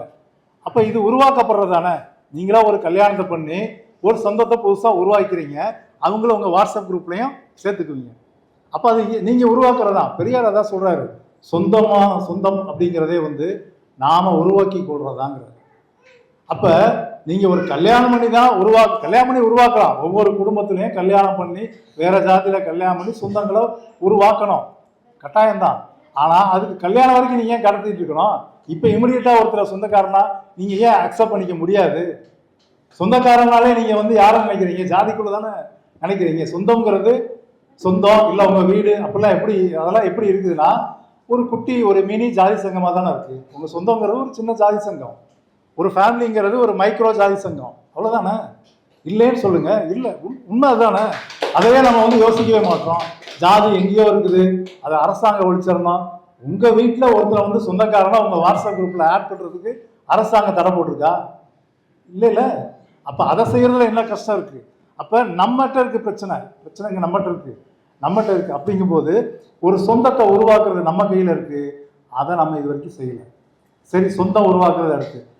எத்தனை பேர் உங்களுக்கு தெரிஞ்ச எத்தனை பேர் பட்டியல் ஜாதி மக்களோட, இஸ்லாமியர்களோட, கிறிஸ்தவரோட, புத்திஸ்டோட போய் ஜாயின் பண்ணி தொழில் பண்ணிகிட்டு இருக்கோம். திருமணம் அடுத்த ஜாதியில் பண்ணுறதை பற்றி மட்டும் நாம் எல்லாம் பேசிக்கிட்டு இருக்கோம். ஜாதி மறுப்பு திருமணங்களை பற்றி பேசுகிறோம். ஜாதி மறுப்பு தொழில்களை பற்றி நம்ம என்னைக்காவது யோசிச்சிருக்கோமா? எத்தனை பிஸ்னஸ் வந்து பட்டியல் ஜாதியை சேர்ந்தவரும் பிற்படுத்தப்பட்ட ஜாதியை சேர்ந்தவர்களும் இணைந்து எத்தனை தொழில் பண்ணுறாங்க, எத்தனை பெட்டிக்கல் நடக்குது, எத்தனை ஹோட்டல் நடக்குது. பெரிய பிஸ்னஸ் நடக்கலாம். ஒருவேளை இந்த டிக்கி மாதிரி இன்ஸ்டிடியூஷன்ஸில் லோன் வாங்கி பெரிய அளவுக்கு தொழில் நடக்கலாம், இல்லைன்னு இல்லை. ஆனால் நான் சொல்கிறது சராசரி வாழ்க்கையில் எத்தனை தொழில் எஸ்சிபிசி ஜாயின் பண்ணி நடக்குது, எத்தனை தொழில் இஸ்லாமியரோட இந்துக்களும் இஸ்லாமியரும் சேர்ந்து நடத்துகிறாங்க. இஸ்லாமியரோட சேர்ந்து தொழில் நடத்தினா நாசமாக போயிடும், அவனை ஏமாற்றணும் அப்படிங்கிறது சகஜமாக கிராமங்களில் இருக்கிற வார்த்தை, நகரங்களே இருக்கிற வார்த்தை. அப்போ அது எவ்வளோ பெரிய ஒடுக்குமுறை, அந்த வார்த்தை எவ்வளோ பெரிய ஒடுக்குமுறை, மத ரீதியான ஒடுக்குமுறை. அவங்களாம் யார்? எல்லாம் இங்கேருந்து நம்மளோட ஜாதி கொடுமை தாங்காமல் மதம் மாறினவங்க தானே. அவங்களுக்கு நம்ம செய்கிற அந்த வார்த்தையிலே பண்ணுற ஒடுக்குமுறை எவ்வளோ மோசமாக இருக்குது. அப்போ ஜாதி மறுப்பு திருமணங்களை பேசுகிறோம், ஜாதி மறுப்பு தொழிலை பற்றி நம்ம பேசலை, ஜாதி கடந்த சொந்தங்களை பற்றி நம்ம பேசலை.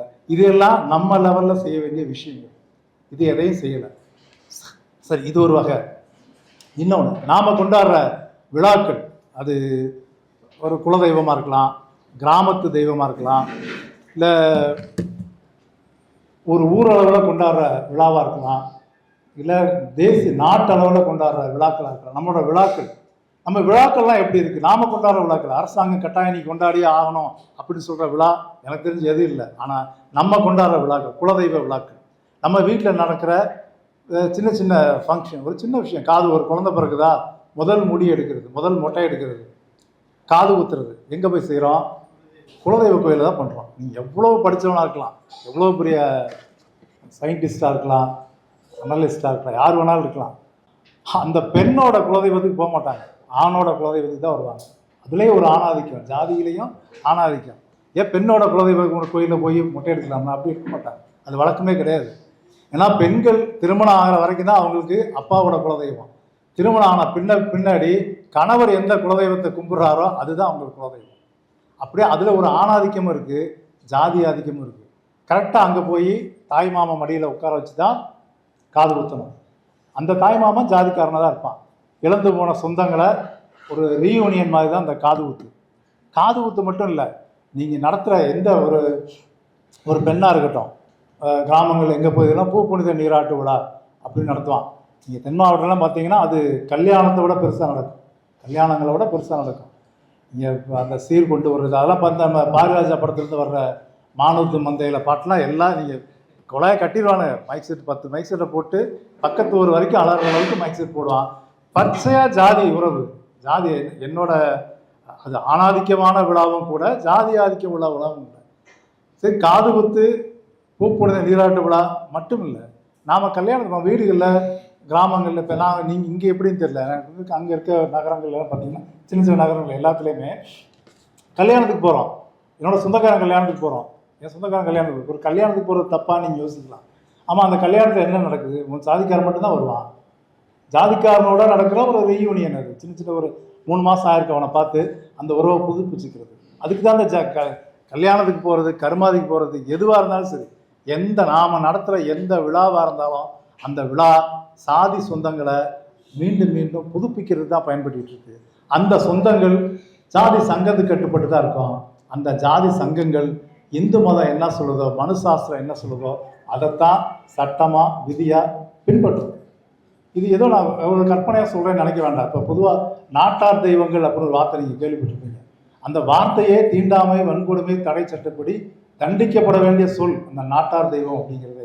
ஏன்னா நாட்டாருங்கிறதே ஒரு ஜாதி தான், ஒரு ஜாதி பட்டம். அது தென் மாவட்டங்களில் இருக்கிற, குறிப்பாக தேவகோட்டை அந்த பக்கம் இருக்கிற, காரைக்குடி அந்த பக்கம் ராமநாதபுரம் வரைக்கும் இருக்கிற மக்கள், குறிப்பாக முக்குளத்தூர் பிரிவில் இருக்க ஒரு மக்களுக்கு நாட்டாருங்கிறது ஒரு பட்டம். நாட்டார்னா ஒரு ஜாதி, வேறு யாரும் ஒரு பட்டியல் ஜாதியை சேர்ந்தவரோ இல்லை காரைக்குடியில் இருக்க நாட்டுக்கூட செட்டியாரோ அவங்கள அங்கே இருக்க வேற எந்த கம்யூனிட்டியுமே நாட்டாருங்கிற பட்டத்தை பயன்படுத்த முடியாது. அது கள்ளர்களோட ஒரு பிரிவு, ஒரு பகுதி, ஒரு பிரிவு பெயர். நாட்டார் தெய்வம்னா ஜாதி தெய்வம். அந்த குறிப்பிட்ட ஜாதி பெயரை பயன்படுத்துகிற எப்படி சண்டாளன்றது நம்ம சகஜமாக்கிட்டோமோ அந்த மாதிரி நாட்டாருங்கிற வார்த்தையே வன்கொடுமை சட்டப்படி தடை செய்யப்பட வேண்டிய வார்த்தை நாட்டார் தெய்வம். ஆனால் அதை பெருமையாக சொல்கிறோம், அது எங்களோட பண்பாடு, எங்களோட கலாச்சாரம்னு சொல்கிறோம். அந்த நாட்டார்னு ஏன் பேர் வந்துச்சுன்னா, அது வெறும் நாடு, நாட்டை சேர்ந்தவங்க அப்படின்னு சொல்லலாம். அவன் நாடாவே அங்கே ஆட்சி செஞ்சுட்டு இருக்கான்.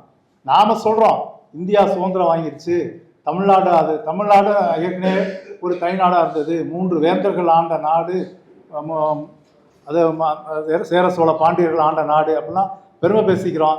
இப்போ இருக்க லேட்டஸ்ட் என்ன பண்ணுறாங்க? தேசிய இன விடுதலை, தேசிய இன புரட்சி, தற்சார்பு தமிழகம், தன்னுரிமை தமிழகம், என்னென்னமோ வார்த்தையை பேசுகிறாங்க. எல்லாம் ஒன்றும் இல்லை, அவன் நாடுன்னு வச்சுருக்கான் ஒரு செட்டப்பு.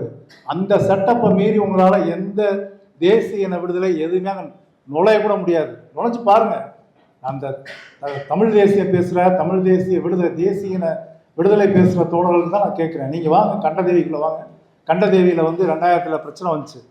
அந்த சிவன் கோயில் தேரோட்டத்தை தடுத்தாங்க. யார் தடுத்தது? அங்கே இருக்க நாட்டார்கள். எந்த நாட்டார்? அங்கே 14 நாடு, தேவகோட்டையில் இருக்கிறது 14 நாடு இருக்குது. ஒவ்வொரு நாட்டுக்கும் ஒரு தேவர் தலைவர், ஒரு நாட்டார் தலைவர். 14 நாட்டை சேர்ந்த நாட்டார்கள் தேவகோட்டையில் ஒன்று கூடுவாங்க. தேவகோட்டையில் மகாநாடு நடக்கும் ஒவ்வொரு வருஷமும். அந்த நாட்டு 14 நாட்டு தலைவர்களும் அந்த ஐநா சபையில், தேவகோட்டைங்கிற ஐநா சபையில் கூடுவாங்க. பேரே அதாம்மா, தேவகோட்டை மகாநாடுன்னு தான் சொல்லுவாங்க. நாட்டார் ஒன்று சேருவாங்க. நாட்டார்கள் ஒன்று கூடி, அந்த நாட்டு தலைவர்கள் 14 நாட்டு தலைவர் ஒன்று கூடி இந்த சிவன் கோயில் திருவிழாவை எப்படி கொண்டாடுறது, தேரோட்டத்தை எப்படி நடத்துறது அப்படின்னு அவங்க முடிவு பண்ணுவாங்க. அவங்க முடிவு பண்ணது தான் அந்த தேரோட்டத்தில் பட்டியல் ஜாதி மக்களை நுழைவிடக்கூடாதுங்கிறது. அதை மீறி நடந்த போராட்டம் 15 வருஷத்துக்கு மேலே நடந்தது. நான்லாம் அந்த போராட்டத்தில் கைது செய்யப்பட்டிருக்கேன். 2004 சும்மா ஒரு நாள் அரெஸ்ட் பண்ணி வச்சுருக்காங்க. அப்படி அது மிகப்பெரிய போராட்டம் 15 வருஷமாக நடந்தது. அந்த கண்டதேவி கோயில் போராட்டத்தை, இவ்வளோ பெரிய போராட்டம் நடக்கிறதுக்கான சூழல் உருவானதுக்கு காரணம் அங்கே இருக்க நாட்டார் செட்டப்பு. அந்த நாட்டார் செட்டப்புக்கு அடிப்படையாக இருக்க நாட்டார் தெய்வங்கள். ஏதோ குலதெய்வம் பெரிய அதை நம்ம பார்ப்போம் அல்லாத மக்களுக்கான தெய்வம்னு சொல்கிறீங்க. அந்த பார்ப்பன அல்லாத மக்களுக்கான ஜாதி வரியை ஸ்ட்ராங் பண்ணுறதே இந்த நாட்டார் தெய்வங்கள் தான். கண்டதேவி பிரச்சனை சொன்னேன், இன்னொரு பிரச்சனை சொல்கிறேன். பாப்பாப்பட்டி, கீரிப்பட்டி, உங்களுக்கு கேள்விப்பட்டிருப்பீங்க. பாப்பாப்பட்டி, கீரிப்பட்டியில் தேர்தலை நடத்த முடியல. 2011 நினைக்கிறேன். அப்போ தான் கலைஞர் அந்த தேர்தல் நடத்தினார். அது எப்போனா 1996 பாப்பாப்பட்டி அப்படிங்கிற பஞ்சாயத்தில், அந்த பஞ்சாயத்தை ரிசர்வ் தொகுதியாக மாற்றுறாங்க. அது வரைக்கும் பொது தொகுதியாக இருந்தது. ஸோ அங்கே தேர்தல் நடந்துகிட்டு இருந்துச்சு. அந்த பகுதியிலையும் கல்லர்கள் இருக்காங்க. பாப்பாப்பட்டிங்கிறது கல்லர் இருக்க பகுதி தான், உசிலம்பட்டி பக்கத்தில். அந்த பாப்பாவட்டி வந்து 96ல் ரிசர்வ் தொகுதியாக மாறினதுலேருந்து 2011 வரைக்கும் அங்கே தேர்தலே நடக்கும், தேர்தல் நடக்கும். யாராவது ஒரு பட்டியல் ஜாதியை சேர்ந்தவர் விண்ணப்பம் போடுவார், நான் எலெக்ஷன் நிற்கிறேன்னு போடுவார், ஜெயிப்பார். ஜெயிச்ச அடுத்த செகண்ட் அடுத்த நிமிஷம் பதவியை ரிசைன் பண்ணிட்டு வந்துடுவார். திருப்பி எலெக்ஷன் கால்ஃபர் பண்ணுவாங்க, திருப்பி நடக்கும், திருப்பி ரிசைன் பண்ணுவார். இப்படி தான் 10-15 வருஷமாக நடந்துச்சு. அப்போ அது 2011 வரைக்கும், 2011 தான் அது தேர்தல் நடந்தது. அது மிக முக்கியமாக அதை குறி வச்சு வேலை செஞ்சாங்க அப்போ இருந்த முதலமைச்சர் கலைஞரும், அப்போ உள்ளாட்சித்துறை அமைச்சர் அந்த ஸ்டாலின், அப்போ மதுரை கலெக்டராக இருந்த உதயச்சந்திரன், இவங்களாம் சேர்ந்து அங்கே வந்து கட்டாயம் தேர்தல் நடத்தியே ஆகணும்னு முடிவு பண்ணி கிட்டத்தட்ட அது 20 வருஷம் போராட்டம் நடத்தினாங்க. ஆனால் அப்பேற்பட்ட ஒரு அரசாங்கத்தோட முதலமைச்சர் சிறப்பு கவனம் எடுத்து ஒரு பஞ்சாயத்து போர்டு எலெக்ஷன் நடத்த வேண்டியது. அந்த அளவுக்கு வலிமையான எதிர்ப்பை கொடுத்ததுக்கு காரணம் என்ன தெரியுங்களா? அந்த பாப்பாவட்டிங்கிறது ஒரு அரசு ரெக்கார்டு படி அது ஒரு பஞ்சாயத்து. ஆனால் உண்மையான சமுதாயத்தோட பதிவுகள் படி அது தனி நாடு. நீங்கள் சொல்கிறீங்க நாட்டார் தெய்வம்ட்டு, அது பாப்பாவட்டி தனி நாடு. பாப்பாவட்டி நாட்டுக்கு சேர்ந்தவங்க 10 தேவர்கள் இருக்காங்க, அது 10 நாடு. பாப்பாவட்டிங்கிறது தலைமை நாடு, அதுக்கு கீழே 10 நாடு இருக்குது. கருமாத்தூர் நாடு, வாழாந்தூர் நாடு, பல நாடுகள் இருக்குது. அந்த 10 நாட்டை சேர்ந்த தேவர்கள் ஒன்று கூடி தான் பாப்பாவட்டி கோயிலில் யார் வழிபடுறது, எப்படி வழிபடுறது அப்படிலாம் முடிவு பண்ணுவாங்க. அங்கே பாப்பாவட்டியில் தான் கல்லரோட முக்கியமான ஒரு குலதெய்வம் ஒச்சாண்டம்மன் அங்கே தான் இருக்குது, அந்த ஊரில் தான் இருக்குது. அந்த கோயில் அங்கே தான் இருக்குது. அப்போ அந்த ஒச்சாண்டம்மன் கோயிலில் யாருக்கு உரிமை இருக்கோ அவங்க தான் வந்து அங்கே வந்து தலைவராக இருக்க முடியும். இந்த சிக்கல்லாம் வந்து அங்கே 10 வருஷமாக அந்த பாப்பாவட்டி நாடு அப்படிங்கிறதுக்கும் பாப்பாவட்டி ஒரு பஞ்சாயத்து தான் அப்படின்னு நிரூபிக்கிறதுக்கும் நடந்த போராட்டம் தான் இந்த 96லேருந்து நடந்த போராட்டங்கள், 15 வருஷம் போராட்டம். இப்போ இங்கே தெய்வங்கள் ஏதோ குலதெய்வங்கள் ஏதோ அது ஏதோ பார்ப்பனம் இல்லாத மக்கள் வந்து போய் கும்பிட்றதுக்கு, பாப்பா இல்லாமல் ஒரு அது என்ன சுயமரியாதையோட கும்பிட்றதுக்கு பயன்படுதுன்னு நம்ம சொல்கிறோம். ஆனால் சமூக சிக்கலுக்கு அந்த பகுதியில் ஒரு பஞ்சாயத்து போர்டு தேர்தல் நடக்கிறதுக்கு கூட தடையாக இருக்கிறது அங்கே இருக்க நாடுங்கிற செட்டப். அந்த நாடுங்கிற செட்டப்புக்கு அடிப்படையாக இருக்கிற குலதெய்வ வழிபாடு, நாட்டார் தெய்வ வழிபாடு. இது மட்டும் இல்லை, இன்னும் இப்போ நீங்கள் நாங்கள் எல்லாம் தமிழ்நாடு முழுக்க நான் சுற்றி இருக்கோம். இந்த குலதெய்வங்களை பற்றி நாங்கள் நேரடியாக நான் மட்டும் இல்லை, ஒரு பெரிய டீமே சுற்றி இருக்கோம். இப்போ மேற்கு மாவட்டங்களில் அது மாதிரி பார்த்தீங்கன்னா மேற்கு மாவட்டங்களில் அது மாதிரி பார்த்தீங்கன்னா கவுண்டர்களோட தெய்வம் வந்து அன்னமார் சாமிப்பாங்க. பொன்னர் சங்கர்னு வரலாறு கேள்விப்பட்டிருப்பீங்க. அதில் சினிமா வந்துச்சு, கலைஞர் ஒரு நாவலாக கூட எழுதியிருந்தார் ஒரு 20 வருஷத்துக்கு முன்னாடி. பொன்னர் சங்கர்லாம் அந்த அவங்கள வந்து அன்னமார்னு சுருக்கமாக சொல்லுவாங்க. அது அந்த கவுண்டர்கள் சமுதாயத்தை சேர்ந்த 2 குறுநில மன்னர்கள் அவங்கள பற்றிய கதை. அதை யார் குலதெய்வமாக கொண்டாடுறாங்கன்னா அங்கே இருக்க சக்கிலியர்கள், அருந்ததிகள் வந்து அங்கே குலதெய்வமாக கொண்டாடுறாங்க. அது இவங்க கடவுளாக அவங்க கொண்டாடுறாங்க. சரி, அந்த இது வந்து சக்கிலியர்களோட குலதெய்வம். இந்த குலதெய்வத்தை கும்பிடுறதுக்கு நான் இப்போ அருந்ததியர் அப்படின்னா நான் என்னோட சாமியை கும்பிட்றதுக்கு எனக்கு உரிமை இருக்குல்ல, அப்படிலாம் அங்கே இல்லை. நான் சாமி கும்பிடணும்னு நினச்சேன்னா நான் எங்கள் பகுதியில் இருக்க கவுண்டர்கிட்ட போய் கேட்கணும், கை கட்டி நின்று கேட்கணும், சாமி நான் வந்து விழா கொண்டாடலான் இருக்கேன், எங்கள் அன்னமா சாமியை கும்பிடலான் இருக்கேன், அதுக்கு நீங்கள் உத்தரவு கொடுக்கணும்னு அவர் போய் கவுண்டர்கிட்ட போய் கேட்கணும். அந்த கவுண்டர் டேட் குறிப்பு சொல்லுவார், நீ எத்தனாம் தேதியில் நீ கும்பிடணும், என்ன கிழமையில கும்பிடணுங்கிறத அவர் டேட் ஃபிக்ஸ் பண்ணுவார். கவுண்டர் தான் சக்கிலியோட குலதெய்வத்துக்கு என்னைக்கு கொண்டாடணுங்கிற டேட்டை ஃபிக்ஸ் பண்ணுறது அங்கே இருக்க கவுண்டர். அவர் கொஞ்சம் நன்கொடையும் கொடுப்பாரு, கூடவே ஒரு பன்னியை வாங்கி கொடுப்பார். பன்றி, நான் சொல்ல சாக்கடை பன்னி தான், அதை வாங்கி கொடுப்பார். அதை வளர்ப்பாங்க, இவங்க வளர்த்து அதை குத்துவாங்க.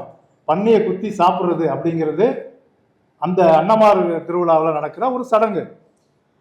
நான் சமீபத்தில் ஒரு வாரத்துக்கு முன்னாடி இந்த காதலர் அன்னைக்கு தான் ஒரு ஊருக்கு கோபிச்செட்டிப்பாளையம் பக்கத்தில் இருக்க நஞ்சைகவுண்டம்பாளையங்கிற ஊரில் போய் ஒரு சின்ன இளைஞர்கள், அது சும்மா 5 வயசுலேருந்து 10 வயசில் இருக்க பிள்ளைகள்கிட்ட பேசிக்கிட்டு இருக்கோம். 5 to 10 அவங்கள்ட்ட போய் ஜாதி ஒளி பற்றி பேசிடணும், அவங்களுக்கு புரியுற மாதிரி பேசணும். அப்போ அங்கே இருக்க சில இளைஞர்கள் வந்து எங்கள்கிட்ட சொன்னாங்க, நாங்கள் வந்து மகளிர் சுய உதவிக்குழு இப்போ ஆண்கள் சுய உதவிக்குழு வச்சுருக்கோம். இங்கே வந்து ஒரு 20 சுய உதவிக்குழு நாங்கள் நடத்திக்கிட்டு இருக்கோம். ஏன் வச்சுருக்கோன்னா இங்கே இருக்க மைக்ரோ ஃபைனான்ஸு, கந்து வட்டி, இவங்கெல்லாம் வந்து கொடுமையான வட்டி வாங்கி மக்களை சுரண்டுறாங்க. அதுலேருந்து விடுதலை பெறுறதுக்காக நாங்கள் இதெல்லாம் பண்ணுறோம். சில என்ஜிஓக்கள்லேயே பணம் வாங்கி கூட அதை செஞ்சுக்கிட்டு இருக்கோம் அப்படிலாம் சொன்னாங்க. சரி, எவ்வளோ கடை வாங்குறாங்கன்னா அது 1 லட்சம் வரைக்கும் வாங்குவாங்க தோழர் இருக்கிறாங்க. 1,00,000 வாங்கி என்ன 2 வீலர் வாங்குறாங்களா? ஏன் இப்படி காசு வேஸ்ட்டாங்க? ஏன் அவ்வளோ 1,00,000 ரூபா 1,50,000 ரூபாய்க்கு 2 வீலர் வாங்கணுமான்னு நான் கேட்குறேன். இல்லை தோழர், 2 வீலர் வாங்கியிருந்தா பரவாயில்ல, அவங்க வந்து அன்னமார் சாமி கும்பிடுக்கு செலவழிப்பாங்க அதை அப்படிங்கிறார். அன்னமார் சாமி கும்பிட்றதுக்கு ஒரு ஒரு சாதாரண குடும்பம், அவங்க துப்புரவு பணியாளராக இருப்பாங்க, இல்லைன்னா திருப்பூரில் பனியன் கம்பெனியில் 1000 ரூபாய்க்கு சம்பளம், இல்லை 800 ரூபா சம்பளம் வாங்குவாங்க. அந்த சம்பளத்தில் வர்ற காசு அவங்க சாப்பாட்டுக்கும் ட்ரெஸ்ஸுக்கும் தான் இருக்கும். அதை தாண்டி அவங்க என்ன பண்ணுறாங்க, விழா கொண்டாடுறதுக்கு 1,00,000 ரூபா வரைக்கும் கடன் வாங்குறாங்க. பெரும்பாலும் 75,000க்கு மேலே தான் கடன் வாங்குறாங்க. சராசரி ஒரு குடிசை வீடு தான் இருக்கும், 1,00,000 ரூபா கடன் வாங்குறாங்க. மைக்ரோ ஃபைனான்ஸில் வாங்குறாங்க. அந்த வட்டி 1,00,000ங்கிறது அடுத்த வருஷம் திருவிழா வர வரைக்கும் அந்த கடன் தெரிஞ்சிருக்காது. அப்புறம் அடுத்த வட்டி அடுத்து வாங்குவாங்க. வாங்கி அன்னைக்கு ஒரு நாளில் என்ன செய்கிறாங்கன்னா, அந்த 1,00,000 ரூபாயில் 10,000 ரூபாய்க்கு ஒரு பன்றியை வாங்கி விடுறாங்க. பன்னியை வாங்கி விட்டு அதை வளர்த்து அதை யார் பெரிய பன்னியை கொண்டு போகிறது, தெருவில் ஊர்வலமாக கூட்டு போவாங்க, பெரிய பன்னியை யார் கொண்டு போகிறதுன்னு அவங்களுக்குள்ள போட்டி. கிராமங்களில் கெத்து இப்போ நம்ம வச்சுருப்போம், ஐஃபோன் வச்சுருக்க ஒரு கெத்து நினைப்பான், அவன் பெரிய பன்னியை யார் வச்சுருக்கிறது தெருவில் அப்படிங்கிறத அவனுக்கு கெத்து. குலதெய்வ வழிபாட்டில் நடக்குது. சரி, சரி அந்த அளவுக்கு 1,00,000 ரூபாய்க்கு கொண்ட பணம் இருந்தால் கூட செய், கடை வாங்கி 10 வட்டி 20 வட்டிக்கு வாங்கி இந்த செலவு பண்ணுறாங்க. அதில் மிச்சமாகிற காசை கும்பாபிஷேகம் நடத்துகிறாங்க. கும்பாபிஷேகம் அப்படிங்கிறதுனா என்ன? அது மாதிரி தீண்டாமை பற்றி பல விதங்களில் பேசுகிறோம். கும்பாபிஷேகங்கிறது என்னது? கும்பாபிஷேகம்னா நீங்கள் கோயில் கட்டும் போது அது எல்லா சாதியை சேர்ந்தவங்களும், அது தலித்தா இருக்கலாம், பிசியா இருக்கலாம், பல சாதியை சேர்ந்தவங்க அந்த கட்டடம் கட்டுறதுல ஈடுபட்டிருப்பாங்க. அந்த கோயில் பகுதியில் உள்ளே போய் வந்திருப்பாங்க. அதனால அங்கே இருக்க சிலையை செத்து போயிடும், அந்த சாமி செத்து போயிடுச்சு. அந்த சாமி செத்து போனதுனால அந்த சாமிக்கு உயிர் கொடுக்குற விழா தான் கும்பாபிஷேகம். கும்பாபிஷேகம்னா நீங்கள் என்னமா நம்மலாம் போகிறோம், இங்கே நம்ம இங்கே இருக்கு, நல்லா படிச்சிருப்பாங்க, ஐடியில் நல்லா சம்பாதிச்சுட்டு இருப்பாங்க, ப்ரொஃபஸராக இருப்பாங்க, அவங்களே கூட அங்கே கும்பாபிஷேகத்துக்கு கிராமங்களுக்கு நன்கொடை கொடுத்துட்டு இருப்போம். அல்லது நம்மளே கூட அந்த கோயிலுக்கு கட்டளைதாரராக இருப்போம், நன்கொடையாளர்களாக இருப்போம். அந்த கும்பாபிஷேகங்கிறது வேற, அதுதான் மிகப்பெரிய தீண்டாமை. கும்பாபிஷேகங்கிறது பிசி எஸ்சியும் கண்ணு பட்டு அது பிசிக்கு சேர்த்தான் தீண்டாமை. தீண்டாமைங்கிறது தலித்துகளுக்கு மட்டும் இருக்குன்னு நினச்சிட்டு இருக்கான். ஆனால் கும்பாபிஷேகம் நடத்துகிற எல்லா ஐயரும் என்ன சொல்கிறான்னா, இங்கே பிசி எனக்கு அடிமை தான், தலித்த அடிமை ரெண்டும் ஒன்று தான்டான அவன் ப்ரூஃப் பண்ணுற விழா தான் அந்த கும்பாபிஷேகம். நாம் என்ன பண்ணுறோம், தீண்டாமை வன்கொடுமை அரசாங்கம் செய்ய வேண்டிய வேலை, வன்கொடுமை தடுப்புங்கிறது அரசாங்கம் பண்ண வேண்டிய வேலை அப்படி நினச்சி அரசாங்கத்துக்கு எதிராக போராடிட்டு இருக்கோம், குரல் கொடுத்துக்கிட்டு இருக்கோம். குரல் கொடுத்துக்கிட்டே நம்ம ஒரு தீண்டாமை வன்கொடுமையை நம்மளே செய்கிறோம். எவ்வளோ முரண்பாடு பாருங்க நம்ம செய்கிறது. ஸோ அப்போ வந்து இந்த குலதெய்வங்கள் என்ன பண்ணிட்டு இருக்குன்னு சொல்லுவேன். இப்போ வந்து இந்த குலதெய்வங்கள் எல்லாமே அது வந்து இப்போ பார்ப்பன அல்லாத தெய்வங்கிறோம். ஆனால் எல்லா குலதெய்வங்களும், தமிழ்நாட்டில் இருக்க எல்லா குலதெய்வங்களும், இல்லை அகில இந்திய அளவில் இருக்க எல்லா குலதெய்வங்களும் 3 கடவுளோட ஜாயின் பண்ணதான். ஒன்று சிவன், இன்னொன்று விஷ்ணு, இன்னொன்று பிரம்மா, 4வது சொன்னால் பார்வதி. இது சிவன், பார்வதி, விஷ்ணு, பிரம்மா, பெருமாள், பிரம்மா, இந்த 4 தெய்வங்களோட லிங்க் இல்லாத ஒரே ஒரு குலதெய்வம் கூட இந்த நாட்டில் கிடையாது. நான் பார்த்துட்டோம், அகில இந்திய அளவில் நம்ம தோழர்கள் அது ஒரு ஆய்வு பண்ணாங்க. ஜேஎன்யூவில் படிக்கிற மாணவர் தோழர்கள் பிரமோத் ரஞ்சன் அப்புறம் ப்ரொஃபஸராக இருக்குது, அவர் ஆய்வு பண்ணார். அகில இந்திய அளவில் எல்லா ஸ்டேட்டுக்கும் போய் இந்த கிராம தெய்வங்களை ஆய்வு பண்ணாங்க. அது மாதிரி நாங்கள் தமிழ்நாட்டில் எல்லா பகுதியும் எது ஒரு மாவட்டத்துக்கு ஒரு இடத்துல பண்ணி பார்த்துட்டோம். எல்லா குலதெய்வங்களோட கதைகளையும் படித்து பார்த்துட்டோம். எல்லாத்துக்கும் ஒரே ஒற்றுமை, இந்த எல்லா தெய்வமே இந்த 4 சிவன், விஷ்ணு, பிரம்மா, பார்வதி, இந்த 4ஓட வாரிசுகளாக இருக்கும், அல்லது அவங்களோட ஏதோ ஒரு வகையில் தொடர்பு வச்ச கதைகள் தான் இருக்குது. அப்புறம் இது வந்து பாப்பானுக்கும் குலதெய்வங்களுக்கு உள்ள தொடர்பு சொல்கிறேன். அதே மாதிரி இந்த கோயில் திருவிழா கொண்டாடுறது, கும்பாபிஷேகம் இல்லை கோயில் கட்டுறது எதுவாக இருந்தாலும் அந்த பகுதியில் இருக்க பாப்பானை கேட்டுட்டு தான் தேதி குறிப்பாங்க. கும்பாபிஷேகம் நடத்துகிறாங்க அப்படின்னா, இப்போ நாங்கள் பல்லடத்தில் இருக்க அங்கே வடுகுபாளையம்னு ஒரு ஊர் இருக்குது, அங்கே வந்து இப்போ அன்னமார் கோயில் இருக்குது. அந்த அன்னமார் கோயிலில் அது வந்து சக்கிலியர்கள் கும்பிடுற ஒரு கோயில். அந்த கோயில் அது சின்ன கோயில் தான், அதிகபட்சம் ஒரு 50 குடும்பம் தான் அதில் எனக்கு தெரிஞ்சு அந்த வடுகுபாளையத்தில் இருக்க சக்கிலியர்கள்ங்கிறது அவ்வளோதான் இருப்பாங்க. 50ல் 100 குடும்பம் இருப்பாங்க. அந்த 100 குடும்பம் கும்பாபிஷேகம் நடத்தணும்னு முடிவு பண்ணிட்டாங்கனாக்கா அது யார்கிட்ட கேட்கணும்னா ஐயர்கிட்ட கேட்கணும். அது குலதெய்வம், ஒரு 100 பேருக்கு சொந்தமான குலதெய்வம். ஆனால் நான் வந்து அந்த கோயிலை கட்டணும்னு நினச்சாலும் ஐயர்கிட்ட கேட்கணும், விழா நடத்துறதுனாலும் ஐயர்கிட்ட கேட்கணும். திருவிழா மாதிரி நடத்த வந்தா திருவிழா நடத்துறதுக்கு என்ன ரூல்ஸ் வச்சுருக்காங்கன்னா, 3 வருஷம் தொடர்ந்து கும்பாபிஷேகம் பண்ணாதான் அடுத்து நீ ஊர் திருவிழாவாக அதை நடத்தணும். அந்த குலதெய்வத்துக்கு திருவிழாவாக நடத்தணும்பாங்க. ஸோ 3 வருஷம் அவன் கும்பாபிஷேகம் நடத்தணும். கும்பாபிஷேகங்கிறது ஒரு நாளில் முடியறது இல்லை, ஒரு நாள் நடக்கும். அதுக்கப்புறம் 48 நாள் தொடர்ச்சியாக அதுக்கு வழிபாடு நடக்கும். அப்போ அந்த 48 நாளில் கும்பாபிஷேகம் உட்பட 48 நாளில் இந்த 1 லட்ச ரூபா மைக்ரோ ஃபைனான்ஸில் கடை வாங்குறாங்கல்ல, அல்லது என்ஜிஓஸ் கொடுக்குற நிதி உதவி வாங்குறாங்கல்ல, அந்த பணம் எல்லாம் 1 லட்ச ரூபா பத்தாது. 48 நாளும் விருந்து தான், அடிச்சு காலி பண்ணுவாங்க. பன்னிக்கறி ஆக்குறது, மாட்டுக்கறி ஆக்குறது, வெட்டி காலி பண்ணி சரக்கு அடித்து அந்த 1 லட்ச ரூபாய் முடிச்சுட்டு 48 நாள் கழிச்சு தான் வேலைக்கு போவாங்க. இப்போ குலதெய்வங்கள் எந்த அளவுக்கு ஜாதியை வலுப்படுத்துறதும் அந்த குலதெய்வங்கள் தான். பாப்பானோட அந்த பார்ப்பனிய கடவுளோட தொடர்பு உருவாக்கி வச்சிருக்கிறதும் அந்த குலதெய்வங்கள் தான். நம்மளோட பொருளாதார சுயமாக சொந்த காலில் நிற்கிறதுக்கான அந்த பொருளாதார சுதந்திரத்துக்கு எதிராக இருக்கிறதும் குலதெய்வங்கள் தான்.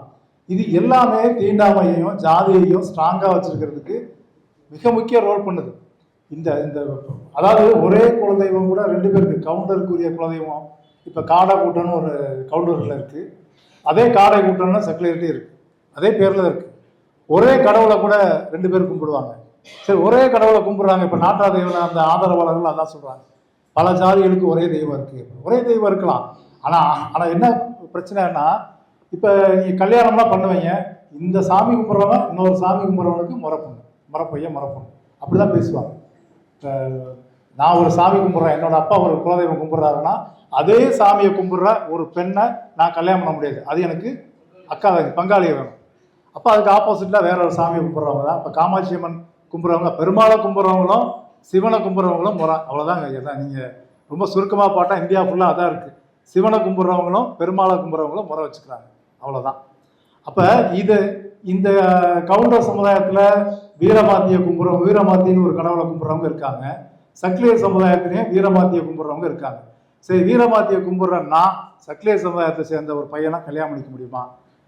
அது மாதிரி சக்லியர் சமுதாயத்தில் இருக்க ஒரு பையன் கவுண்டர் சமுதாயத்தில் வீரமாத்தியை கும்பிட்றால அந்த முறை பொண்ணை, அதுக்குரிய முறையை கல்யாணம் முடியுமானா முடியாது. அங்கே ஜாதி நிற்குது. சரி, இங்கே என்னதான் இவங்க குலதெய்வம் ஒன்றா இருக்குது, பார்ப்போம் எதிர்பார்க்கு என்ன கதை விட்டாலும் அங்கே நேரடி உண்மை, ரொம்ப கள உண்மைங்கிறது இந்த குலதெய்வங்கள் தான் மிக தீவிரமாக ஜாதியை நிலைநிறுத்துகிற பண்டிகைகளாகவும் கடவுளாகவும் இருக்குது. இதெல்லாம் அரசாங்கம் நீங்கள் கும்பிட்டே ஆகணும்னு சொல்கிற விழாக்கள் இல்லை, அரசாங்கத்தை மீறி கூட நீங்கள் கும்பிட்ற விழாக்களாக இருக்குது. கொரோனா டைமில் அரசாங்கங்கள் கும்பிட வேணான்றது, கோயிலுக்கு போகாத விசாமடுறாங்குது. அப்போ கூட குலதெய்வங்களுக்கு போய் ஆட்டோ வாங்கினா, கார் வாங்கினா, வீட்டில் ஒரு மாடு வாங்கினா, ஒரு ஆட்டுக்குட்டி வாங்கினா, குலதெய்வ கோயிலில் போய் பூ போட்டு பார்க்குறது, இதுக்கு கடாக்குட்டி போடுமா பொட்டைக்குட்டி போடுமா அப்படின்னு போய் பூ போட்டு பார்ப்பான். கவர்மெண்ட்டே வேணாம்னு சொல்லி இவன் போவான் கோயிலுக்கு.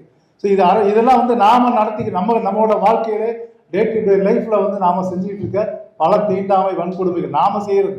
இதெல்லாம் தீண்டாமை தானே தெரியாமல் செஞ்சுக்கிட்டு இருக்கோம் நிறையா. இப்போ அதே மாதிரி தமிழ் தேசிய, இது நான் வீட்டுக்குள்ள நடத்துகிற விழாக்களை சொல்கிறேன், ஊரில் நடத்துகிற விழா சொல்கிறேன். முக்கியமாக தமிழ் தேசிய விழான்னு ஒன்று கும்பிட்றாங்க. தமிழர்களுக்கான விழா, பெரியாரே முன்மொழிந்த ஒரு விழா பொங்கல். அந்த பொங்கல் விழா பற்றி சொல்கிறோம். பொங்கல் விழா இன்னமும் எல்லா ஊர்லேயும் சேரி பொங்கல், ஊர் பொங்கல் அப்படின்னு தனித்தனி பொங்கலாக தான் நடக்குது.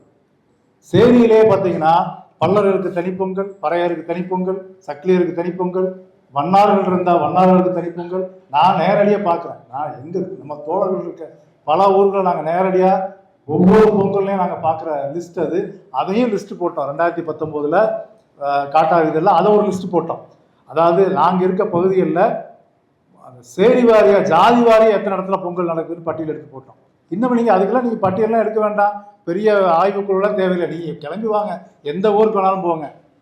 சென்னை தாண்டி எந்த ஊருக்கு போனீங்கன்னாலும் சேரியில் தனியாக பொங்கல் நடக்கும், ஊரில் தனியாக பொங்கல் நடக்கும்.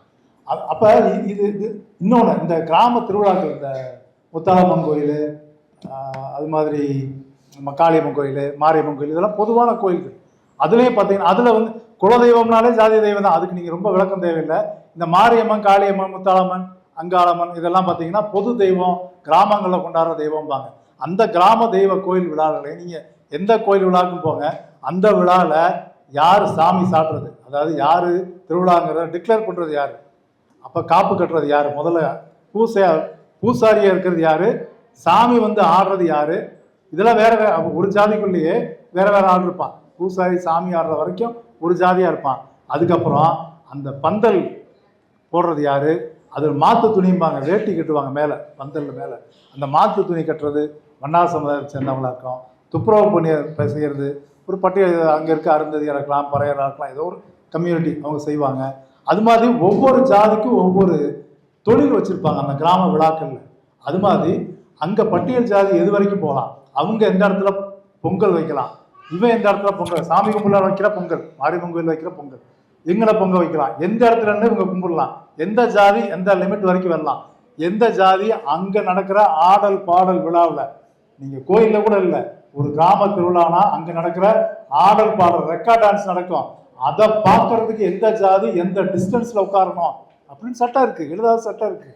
நீங்கள் போய் சேரில் உட்காந்து பார்த்துட முடியாது. எங்கள் தோழர் ஒருத்தர் போய், அது நம்ம தோழரோட நண்பர்கள் போய் உட்காந்து பார்த்துறாங்க, அந்த ஊருக்காரவங்க, நான் சொல்கிற திண்டுக்கல் பக்கம் ஒட்டஞ்சத்திரத்தில் அந்த ஒரு நகரம் தான் அது. அங்கே நகரத்தில் நடந்த அத்திக்கோம்பைங்கிற பகுதியில் நடந்த ஒரு திருவிழாவில் ரெக்கார்ட் டான்ஸ் நடக்குது. அங்கே இருக்க சின்ன பசங்க போய் உட்காந்து சேரில் உட்காந்து பாட்டான். சேரில் உட்காந்து ரெக்கார்ட் டான்ஸ் பார்க்கறது உனக்கு யார் ரைட்ஸ் கொடுக்குறது, அவங்களை அடிக்கிறாங்க, மண்டையை உடைக்கிறாங்க. அதை கேட்கறதுக்கு ஏன்டா பசங்களை அடிச்சு, நம்ம தோழர் போய் அந்த அடித்தவங்கள்ட்ட போய் கேட்க போகிறாரு, அவரே மண்டையை உடைச்சு படுக்க வச்சுட்டாங்க.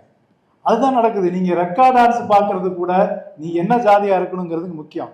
இந்த கிராம கோயிலெலாம் வந்து ஜாதி ஒழிப்புக்கு பயன்படுது, இல்லை பார்ப்பன ஆதிக்கத்தை உடைக்க பயன்படுது அப்படின்னு நீங்கள் யாராவது சொல்கிறாங்கன்னா, பார்ப்பன ஆதிக்கம்னா என்னன்னு புரிஞ்சு வச்சுருக்கான்னு எனக்கு புரியல. சமுதாயத்தை என்ன புரிஞ்சிருக்கான், பாப்பான்னா என்ன, பார்ப்பனியம்னா என்ன புரிஞ்சு வச்சுருக்கான்.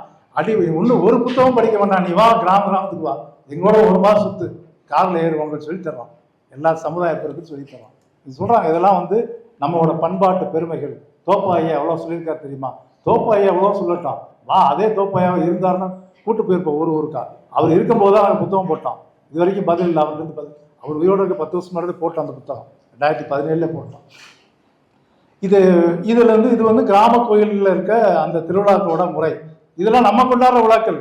நம்ம வந்து ஜாதிக்கான ட்ரைனிங் சென்டராக தான் இந்த குலதெய்வ விழாக்கள், கிராம கோயில் விழாக்கள் எல்லாமே ஜாதிக்கும் ஆணாதிக்கத்துக்குமான ஒரு ட்ரைனிங் சென்டராக தான் இந்த விழாக்கள்லாம் நடக்குது. அதே மாதிரி தான் பொங்கலும், ஊர் பொங்கல், சேரி பொங்கல்னு தனியாக அதுவும் வந்து அந்த ஜாதிங்கிற சிஸ்டத்தை அப்படியே ஃபாலோ பண்ணிட்டு தான் இருக்குது. இல்லை இந்த நான் இப்போ பொங்கலே வேண்டாம், வேற ஒரு விழா கொண்டாடலாம், வேலண்டைன்ஸ் டே கொண்டாடலாம் அப்படின்னு நாங்களாம் சொல்லிட்டு தான் இருக்கோம். வேலண்டைன்ஸ் டே கொண்டாடலான்ட்டு. நாளைக்கு வேலண்டைன்ஸ் டேங்கிறது ஒரு டாப் லெவலில் போச்சுன்னு வைங்களேன், பெரிய விழாவாக தமிழ்நாட்டில் மாறுதுன்னா அதுவும் சேரி வேலண்டைன்ஸ் டே, ஊர் வேலண்டைன்ஸ் டே அப்படி தான் நடக்கும். ஏன்னா இங்கே பிரச்சனை ஜாதியை அடிப்படையாக வச்சிருக்க சமுதாயம். அந்த சமுதாயத்தில் வேட்டு வச்சு அதை நீங்கள் சிதைச்சு மாற்று சமுதாயத்தை, மாற்று உற்பத்தி முறையை உருவாக்கலைன்னா நீங்கள் என்னத்தை கொண்டு வந்தாலும் அதில் ஜாதி அப்படியே தான் இருக்கும். நான் ஒன்றும் இல்லை, மேட்ரிமோனியலுங்கிறது ஜாதி ரீதியான மேட்ரிமோனியலாக இருக்குது, அதுக்கு மாற்று ஏதாவது செய்யணும் அப்படிங்கும்போது டேட்டிங் ஆப்ஸை யூஸ் பண்ணுங்க. அப்போ நாங்கள் ஒரு பிரச்சாரமாகவே பண்ணுறோம், இது மேட்ரிமோனியலில் தடை செஞ்சுருங்க, ஜாதி ரீதியான ஏன்னா மேட்ரிமோனியல் எல்லாமே ஜாதி ரீதியாக தான் இருக்குது. அப்போ அது வேண்டாம், அதுக்கு பதிலாக என்ன இருக்குது, டேட்டிங் ஆப்பை வந்து பயன்படுத்தலாம். எல்லாருமே வந்து இனி வந்து உங்களுக்கான பார்ட்னரை டேட்டிங் ஆப்ஸ் மூலமாக தேர்ந்தெடுங்க, அரசாங்கமே டேட்டிங் ஆப்ஸை உருவாக்குங்க அப்படிலாம் நாங்கள் கோரிக்கை வைக்கிறோம். இப்போ கூட திமுகவோட தேர்தல் அறிக்கை தயாரிப்பு கூட வந்துருந்தாங்க, இப்போதைக்கு திருப்பூருக்கு தோழர் எழிலன் வந்திருக்காரு, அவர்கிட்ட கொடுத்தோம் டேட்டிங் ஆப்பை கவர்மெண்ட் உருவாக்குங்க. அவர் சிரிச்சாரு, என்ன இதெல்லாம் செய்ய முடியும். ஆனால் என்னன்னா இந்த கோரிக்கை வைக்கிற இதே காலத்தில் டேட்டிங் ஆப்புக்குள்ளேயே காஸ்ட்டை ஒரு கிரைட்டீரியா உள்ள கொண்டு வர்றான். அப்போ நாம் என்ன செய்ய வேண்டியிருக்கு, டேட்டிங் ஆப்பே வேணாம் போடா, தெரிஞ்சவங்களை கூட்டு போங்க, என்கிட்ட சுத்துக்கடா அப்படிதான் சொல்ல வேண்டியிருக்கு. அதுதான் இப்போ ஏன்னா என்னத்தை கொண்டு வந்தாலும், நீங்கள் எவ்வளோ பெரிய கண்டுபிடிப்பை கொண்டு வந்தாலும் அதில் ஜாதி வருது. அதை நாம் ஃபாலோ பண்ணிட்டு தான் இருக்கோம். எந்த குற்றச்சாட்டு, எந்த குற்ற உணர்வும் இல்லாமல் ஜாதியை நம்ம ஃபாலோ பண்ணிக்கிட்டு தான் இருக்கோம். அப்போ இங்கே பிரச்சனை என்னன்னா, இந்த பிரச்சனைகளை ஜாதிங்கிறது நமக்குள்ள இருக்குது, நம்ம மனசில் இருக்குது, நம்ம வீட்டில் இருக்குது, நம்ம தெருவில் இருக்குது, நம்ம ஊரில் இருக்குது, நம்ம நாட்டில் இருக்குது, நம்ம தேசிய இனத்தில் இருக்குது, நம்ம இலக்கியத்தில் இருக்குது, நம்ம மொழியில் இருக்குது, எல்லாத்துலேயும் இருக்குது. மதத்தில் எல்லாத்துக்கும் மதம் இருக்குது சொல்கிறேன். இல்லை கிறிஸ்டின் இருக்கிறது காரணம் இந்தியாவில் இருக்கிறதுனால. இந்தியா தாண்டி எந்த நாட்டிலையும் கிறிஸ்டின்ல ஜாதி இல்லை. இந்தியாவுக்குள்ளே இருக்க கிறிஸ்டின்ல மட்டும் ஜாதி இருக்குது. இதே வட இந்தியாவில் இருக்க சில முஸ்லீம்களுடைய ஜாதி முறை, அது அந்த சிஸ்டம் இருக்குது வட இந்தியாவில்.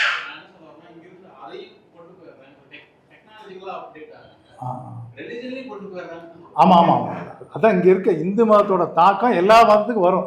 இப்போ புத்த மதத்திலே வருது இல்லை, அதே தான் வருது. எல்லா மதத்துலேயும் வரத்தான் செய்யும். ஏன்னா இங்கே இந்து மதம் அவ்வளோ பெரிய தாக்கத்தை உருவாக்கி இருக்கு. ஏன்னா இந்த சமுதாயம் வந்து இந்து மதத்தை அடிப்படையாக வச்ச சமுதாயம். சமுதாயத்தில் கம்யூனிஸ்ட் சொல்லுவாங்கல்ல, உற்பத்தி முறை அப்படின்ட்டு. அந்த உற்பத்தி முறை வந்து இங்கே பார்ப்பனிய உற்பத்தி முறை. அந்த அந்த அது ஒரு பெரிய விஷயம். அது பெருசாக நிறையா பேசணும். அதை சுருக்கமாக உங்களுக்கு வார்த்தைகளை மட்டும் சொல்கிறேன். இங்கே இருக்குது நிலப்பரப்புத்துவ உற்பத்தி முறை, இல்லை முதலாளித்துவ உற்பத்தி முறை அப்படிலாம் சொல்லுவாங்க. இங்கே இருக்கிறது பார்ப்பன உற்பத்தி முறை, இந்து சமுதாயம் இந்து உற்பத்தி முறை. அப்படி தான் புரிஞ்சுக்கணும்.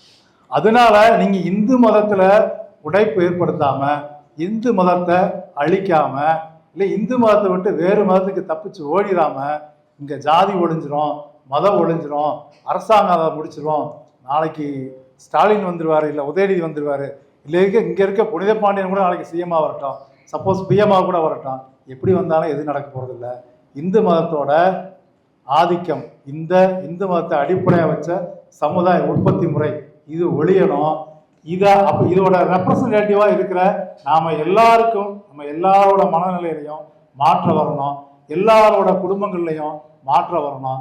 அந்த மாற்றம் வராமல், அதை பற்றிய விவாதங்களை நடத்தாமல், பிரச்சனை இதுதான் இங்கே தான் இருக்குங்கிறத அந்த அந்த அப்படி யோசிக்க கூட இல்லாமல் சும்மா எங்கேயோ போய் அரசாங்கத்தோட சண்டை போட்டுட்டு இருக்கிறதோ, இல்லை ஏதோ ஒரு கட்சி மேலே பழி சொல்லிட்டு இருக்கிறதோ பிரச்சனையை தீர்க்காது அப்படிங்கிறது தான் என்னோட கருத்தா. என்னோட அனுபவங்கள்ல இருந்தோ, நான் படித்த புத்தகங்கள்ல இருந்தோ நான் சொல்கிறேன். உங்களோட அனுபவங்கள் வேறையா இருக்கலாம், இருந்தால் சொல்லுங்கள், மாற்று கருத்தாக தான் மாற்றிக்கலாம். நன்றி.